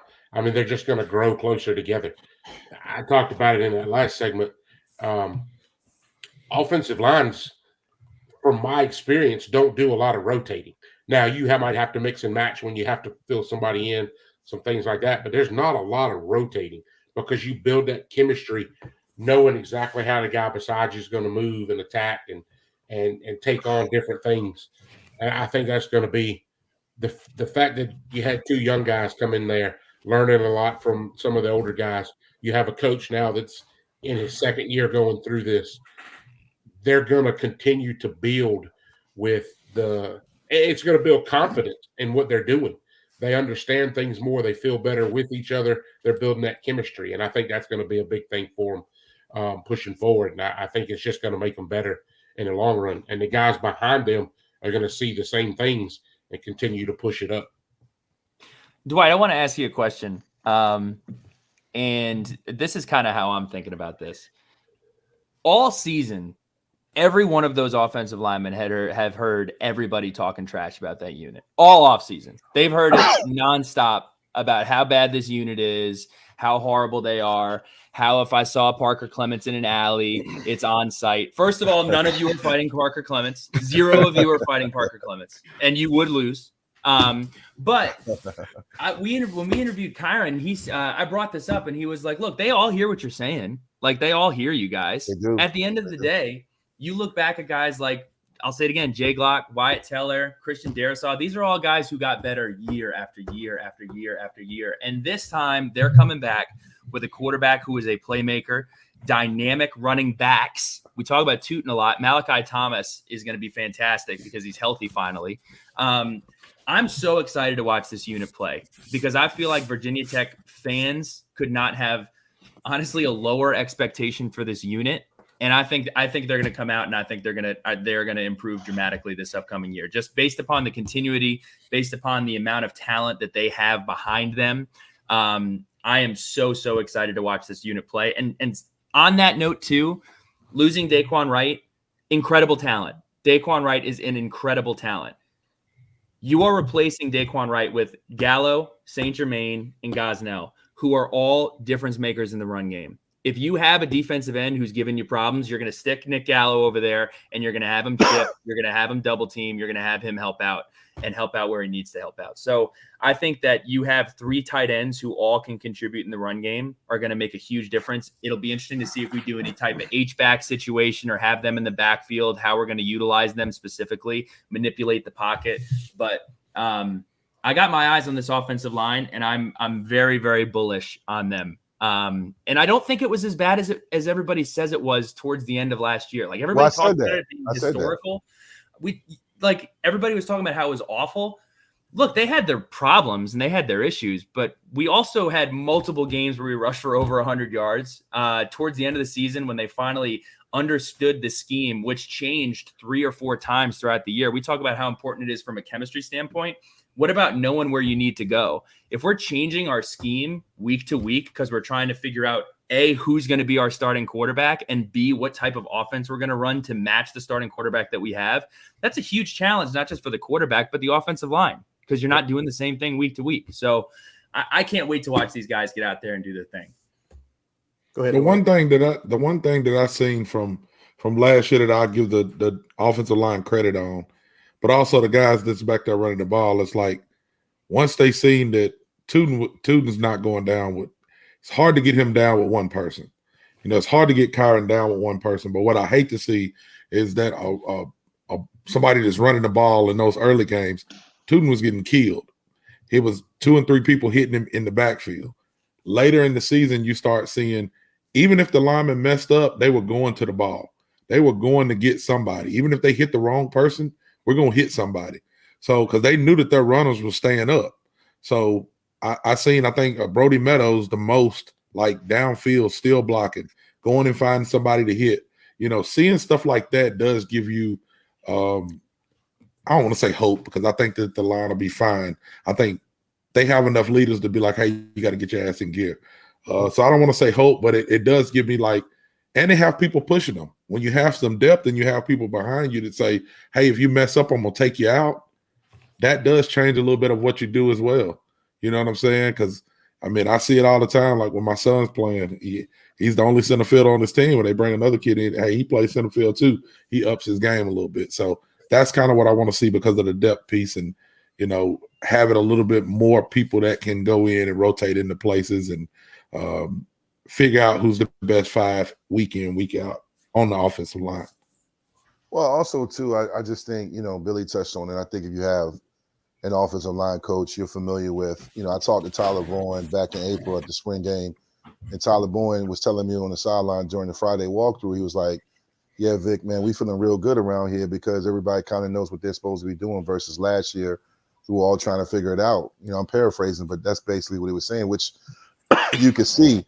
I just think when I look back at my career and I look back, you know, at UNC and other teams, you know, Billy made a fantastic point about, you know, Dabo losing Venables and the other guy. Like when you lose great coaches and you can't replace them with guys that fit your culture and that there's no continuity, the players suffer. You know, when I had Coach Grimes, not the Grimes y'all know that was with Fuente, but another Grimes, really, really great coach. He was there my redshirt year, my redshirt freshman, sophomore, and junior year. He was tough as nails. This is a guy that had a heart attack during the game. He had a heart attack during the Boston College game and still called us all before he drove himself to the hospital. He ended up leaving to go coach at Arkansas because he was an SEC guy, but then Steinspring, who was a tight ends coach, took over for him as an O-line coach. And we kept the same verbiage. Ricky Bussell was an OC. So the same offense that Drunken Miller ran, Maurice Sajo, Al Clark ran as well. Same offense Mike ran. So when you're an offensive lineman, if you're a backup and you're getting time and blowouts, you're getting in to give me 5 plays rest, and then you step up, you know, you're going to be good. And then on top of it, like Billy said, that's one thing I'm not jealous of. I'm jealous of the NIL, but I'm not jealous of social media. I'm so glad we did not have X, aka Twitter, when I played, man, because there's so many guys that think they know. Like, for example, I remember last year, we ran the 4th and 1 and we didn't get it. Everybody was like, this play calling sucks. And I was like, actually, the tight end and the backside tackle missed their block. They did a run blitz and they whiffed on it. That's why he got tackled in the backfield. I'm one of those guys that watches the offensive line every play on all levels. So it's one of those things where you have to pay attention. But I think a lot of stuff, man, we're gonna learn first week, man, against Vanderbilt, which is good. That's a good game to start off with. I know talking from conversations with Coach Crook, he's a man that's built on a mentality. And that's one thing it's taken some time for him to push into that O-line room. I by no means have doubted them. I know they've had rough times, but he pushes a mentality. Like he sets those guys up to understand, regardless of what anybody says and what anybody believes, we've got to be the hardest workers on this field. And you talk, Billy, talking about getting downfield and these guys being the people that you see running downfield. That's a mentality that Crook's putting in there. I guarantee you that. It's a culture he likes to build and push in. And when the more they buy into that mentality and push into that culture, the better they're going to get. And then they're going to bring those younger guys, bring the new guys that come in. They start to take in that mentality. And I know I'm coming here because of this. And this is the way that we play. And it's just going to continue to breed that success. I think it's going to push it. I mean, even further in the years to come, as long as they can keep that group together. One final point too on the O-line is that, I've said this before back when I used to work for Rivals and 247. It is the hardest position to recruit, and it's the hardest position to transition to the next level, D1, D2, or D3. Like, I was a monster in high school, but I only faced a couple of guys that were on my level. Some guys I look like the kid from The Blind Side when he was driving that redhead D-line all the way into the parking lot. You know what I'm saying? Because I was going against the guy that came to my belly button. Because, you might go against a Phoebus or Oscar Smith, but then there's a couple of weeks where you're going against a team that's just terrible. Like, playing Gloucester. Gloucester was horrible. Like, I knew I was only going to play like into the first half because I was like, man, these guys are terrible. And they weren't bad kids. They were just not on our level. So, just because you're really dominant in high school, whatever state you play in, it's the verbiage and understanding the fronts and knowing how you might see one front before the ball is snapped and they may switch. So like that transition is hard. And then if you don't know the offense and the verbiage, like, identifying the mic, and there are very few high schools.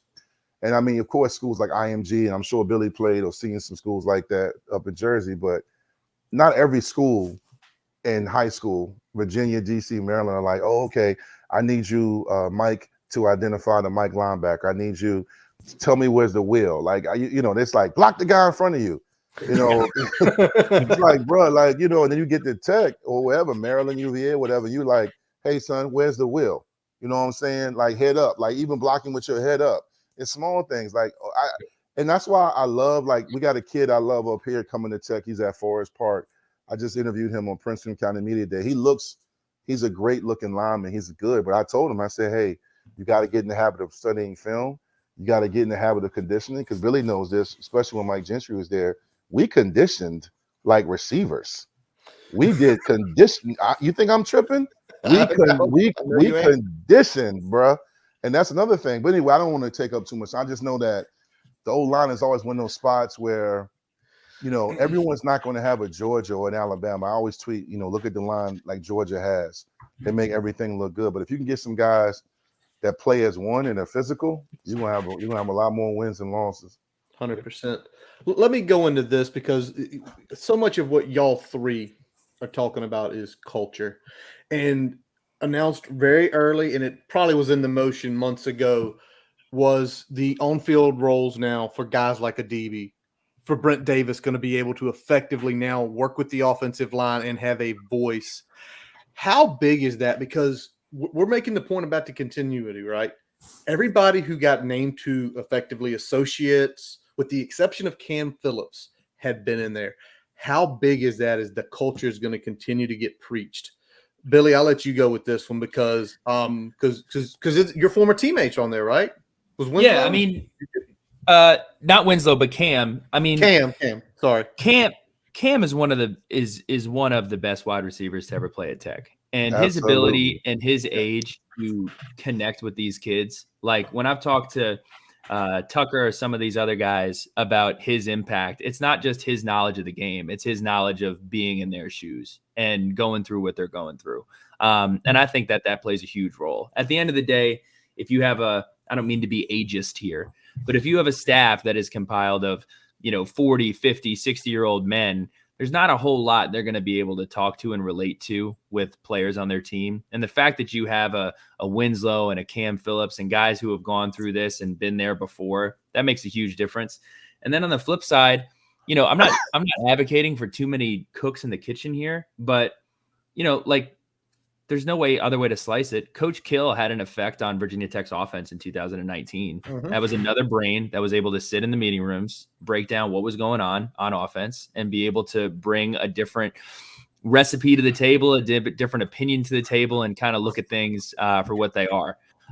So I think, look, it's huge. And I love that Coach Pry is leading into having former players on this staff. I love that former players want to come back and be a part of this staff as well. It makes a huge difference. And speaking specifically to guys like Cam and Adibi, having somebody that you can go and not ask necessarily, hey, where do I go on, 49 wing snap, whatever, having a guy that you can go and ask him about his experience and his time at Tech and how he handled different things in his day-to-day, I think that makes a huge difference. And I love, this isn't broadcasted because he's not that kind of guy at all. Isaiah Ford's been back to Tech a bunch of times, mentoring the guys, talking to them, helping them out. He's prioritized getting back, and they've prioritized asking him to come back and work with these wide receivers. And I think that's fantastic that his opinion is being sought after, and he's interested in coming back and doing that. So shout out to Isaiah. Yeah, I think the staff has done a really good job of leaning on their alumni, leaning on the football alumni a lot more than I think we were used to. And that's not just a knock on Fuente, because I feel like even going back to the latter days of Bieber's time, there wasn't quite as much of that as you would have liked. And I love seeing that aspect kind of coming back into the Blacksburg culture and the Hokie culture. It's probably easier. It's probably easier to do that when it's not. I'm trying to think of what it would be like if, Cam or Isaiah were to come back with the same staff that was here, right? Like the fact that there's a disconnect and there's a new group that you're getting familiar with, and it's not Isaiah going back and then the coaching staff has familiarity with Isaiah from when he was a 16-year-old boy growing up in Florida. They're coming out and they're looking at this as an opportunity to grow in coaching and grow in that field. And it's not just going back to where you started with the same faces and the same familiarity and the same situation. You're joining a new staff, bringing your opinions from your time and your experience with a different staff and a completely different setup, and then applying that to what they're building now. So I think there's a stark difference there too. Yeah, that's a great point. I think that's a great point, B.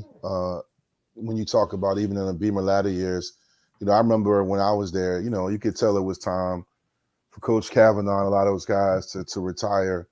But I think when I look at some of the struggles, bringing in guys like Leffler. Leffler is a good OC, but you got to think about the backs we had with J.C. Coleman, Sean McKenzie, and Marshawn Williams from Phoebus. And there's another guy I'm forgetting. We had a lot of backs, right? But I felt like, because I used to do the pregame show with Cal Belly during that time. So I was there, and we went on before Bill Roth and Mike Burnup, and then we did the postgame, and then we went and did the presser. And I could tell at that time that I used to tell Kyle, I said, we got to get some young blood up in here, man, because it was like basically a lot of older gentlemen that really couldn't, even though Beamer was dancing and had his hat to the back and was doing the surf and all of that, the rest of the coaching staff, a lot of our methods became antiquated and outdated. You heard Bud Foster talk about that when Fuente got hired, when Fuente came in and was like, we got to change our recruiting pitch with the letters, because Foster has said we were using the same graphics from the 90s. You know what I'm saying? So having guys like Cam and them in the locker room and, guys that recently did it in the NFL or XYFL, also being able to speak their language, understand the music they're listening to, it's huge. That's why I said it's a good balance, because the coaching staff is not also, they're older, but they're still not out of touch. Like, it's a good balance. And culture is one of those things I've been saying. You heard probably between me and Brendan Hill, we probably said that word 1,000 times on X, because that's what I saw in the later years of Beamer. And then when Fuente, after his first 3 years that were real successful, I felt like the brand took a major hit. I was listening to Sons of Saturday one time, and I'm glad Billy said that, because if they had a call in, I would have called in and said, Billy said, listen, guys, he said, I'm sorry to inform you guys, but Virginia Tech is not the school y'all think it is anymore. Our brand is trash. And I kept trying to tell people that, because if you remember, we missed out on Deshaun Hand, who had us number one. I took him. I didn't take him. He followed me to Virginia Tech on his first visit. He met Tyrod Taylor and Cam Chancellor. We were number one. We dropped to 5. He went to Alabama. Josh Sweat went to Florida State. All right, Florida State. We were his number one. Stein Spring had him. We finished number 2 behind Florida State. Devin Ford, Ricky Slade Jr., top 5 players in the nation, top 5 backs, chose Penn State, both of them, even though one of them was already there. We kept finishing second. This Derek Noddy, who plays in the NFL, was a big-time defensive lineman in the 757, chose Florida State as well. So we lost that edge. Our brand was so bad because the culture at Tech was outdated and antiquated. The Beamer Ball thing was great. The lunch pail was still impactful, but it was almost like, yeah, you guys have the history, but you're going 6-6. Kids are not kids these days. Probably they know who Michael Vick is. They didn't grow up watching Michael Vick. Like, you can only retweet these videos for so long, and it's almost like today you're not going up to people in Chicago and saying, man, you're a Bulls fan like Michael Jordan. Like, they don't know. They didn't live through Michael Jordan. They don't know what Michael Jordan is. They know Lonzo Ball and finishing as a lottery team for the last 20 years and having no playoff success outside of the blip of Derrick Rose. The coaches that are able to keep up with the times, and I said coaches, I really just mean coach. Nick Saban is the only guy, in my opinion, who did this perfectly.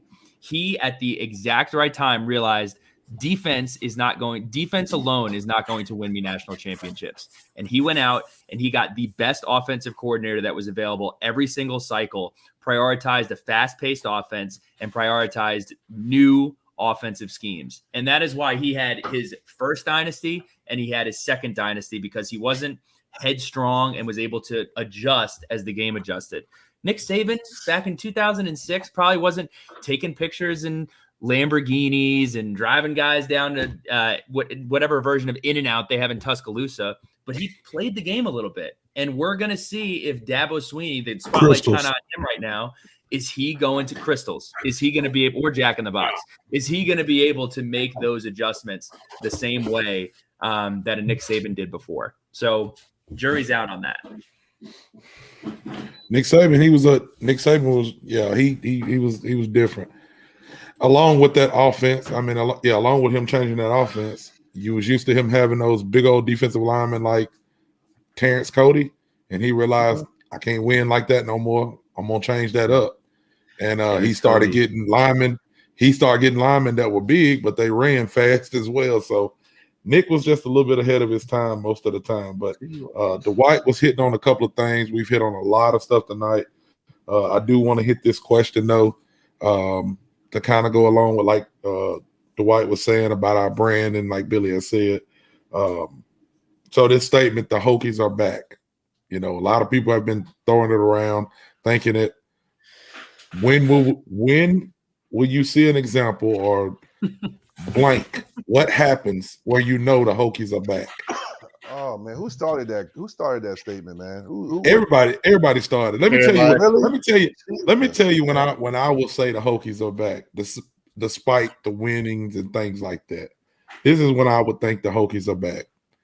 When our social media team takes a look and goes, Michael Vick, you can pick 5 quarterbacks or you can pick 10 quarterbacks, and you can do it during Black History Month. You can go Michael Vick all the way up to Kyron Drones, and you just do 2 clips of them and say, this is Virginia Tech. That's how I know we back. That's what Virginia Tech is. Even when you think, I don't care if they're black or white, but when you think about quarterbacks and mobile quarterbacks across the nation, you think about Virginia Tech and the way that they play football. Tally, when they start I'm so tapping into that, and when we see that, Virginia Tech's back. That's what I have to say. I'm so glad you brought this up because I wasn't going to bring it up. But my good friend John Robinson from New Jersey, grew up in Englewood. He called me up and he goes, "Hey, I'm watching." John Robinson is an African American from Englewood, and he says, "Hey, I'm looking at all this Hokie hype, and I think I'm buying in." And I said, "Well, what's the difference now? I mean, Miami's got a bunch of hype, and all these other teams got a bunch of hype." And he says, "I mean, to be honest, I looked at your roster, and behind quarterback, you don't have a Colton, you don't have a Todd, you don't have a Henry, you have a Kyron lining up behind center." You know who has those? You know who has those names now? Clemson. Clemson has the K's and the Chads and the offensive lineman names. I don't see the Tajes and the Quans and in all seriousness, like I think to answer your question and tie this back into it, I think it's a couple things for me. It's playing meaningful football in November. We talk about this on our show all the time. Playing meaningful football in November is something that Virginia Tech prided itself on doing for over a decade. I think that's huge. Number two, home field and Virginia Tech is more than just an entrance. Like I say this a ton. I got a ton of flack after the West Virginia game where my dad texted me after the West Virginia game and he said, "You guys should stop doing Enter Sandman." Now, obviously he was being a little facetious here, but he said, "It's just got to get old watching you guys do this incredible thing and then come out and it doesn't live up to that expectation." When that is not the first thing and the only thing that people associate with Virginia Tech is you better tune in for the first 90 seconds. That's going to be huge. It's going to be awesome. Yeah. And then lastly, and I want to credit this to Kyron, it's playing with the swagger. It's playing with, I'm not the nail, I'm the hammer. And Virginia Tech was not doing that in the first half of last season. And the most pivotal moment in Virginia Tech under this era was when Kyron threw that first touchdown against Pittsburgh.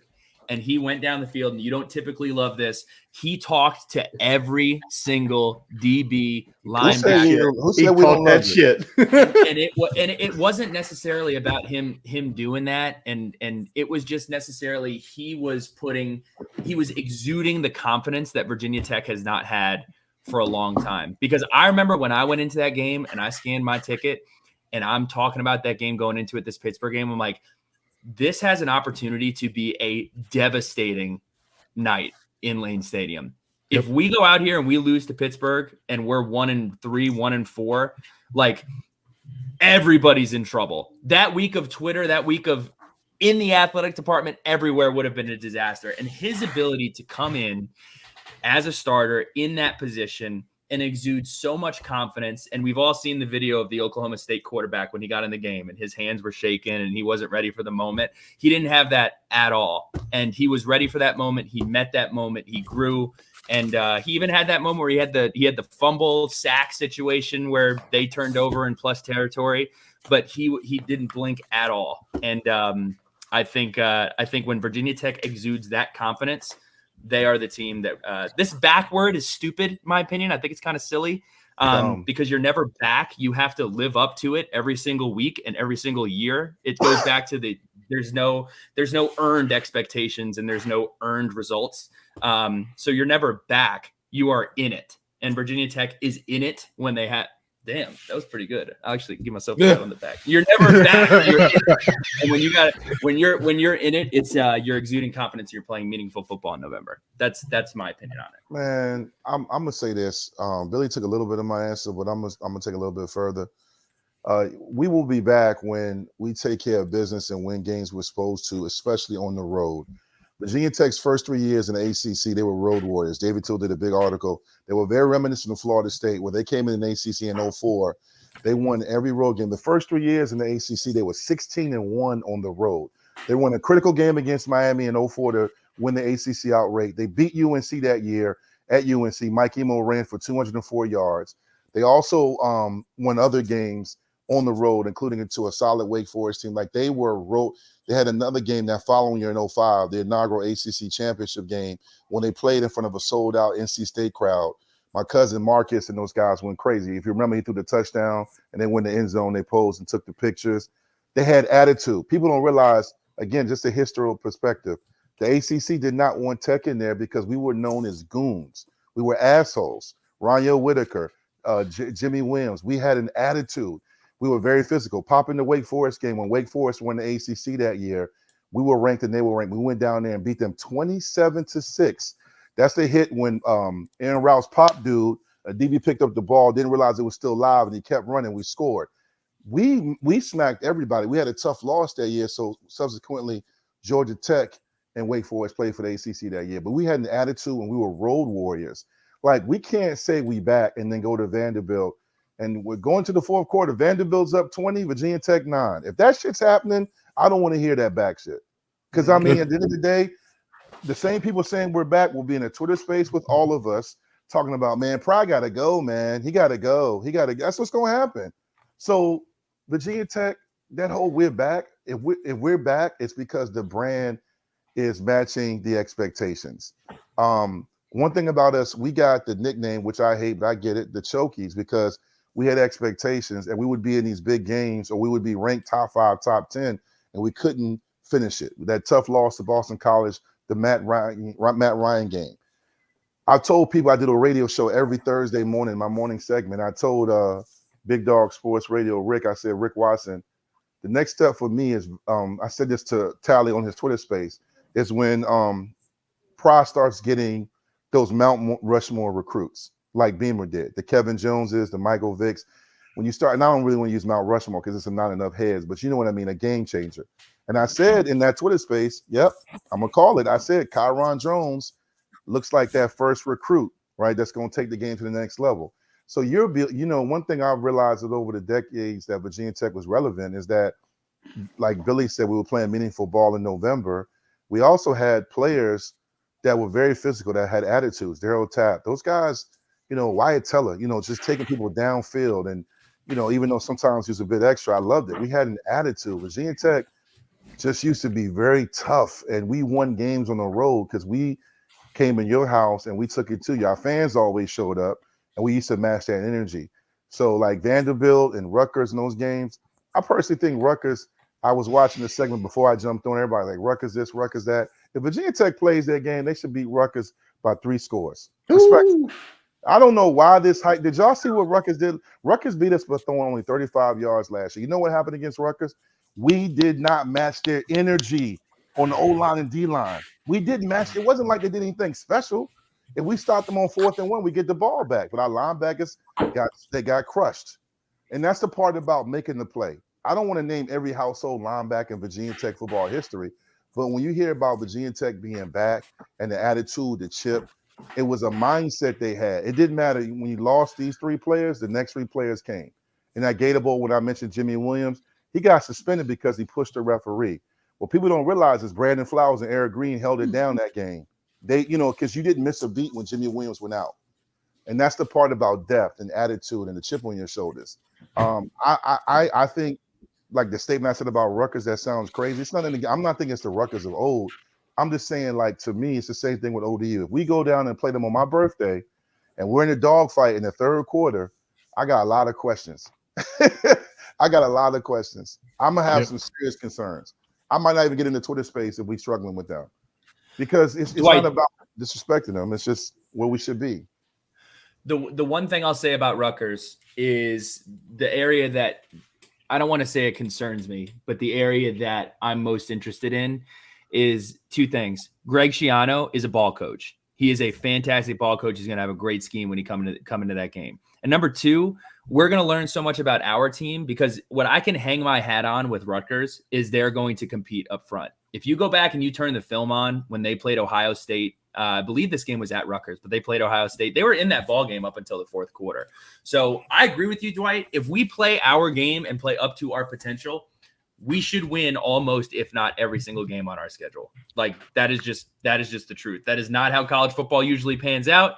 But I agree with everything that you said. It is that attitude and that expectation that we're not just coming to show up to win the game. We're coming here to wear your ass out for 4 quarters. A physical brand of football that nobody wants to play against with you, and is rare, extremely rare in the 2020s and 2010s. Not a lot of teams do that anymore. No, and I'll say this with the Rutgers thing.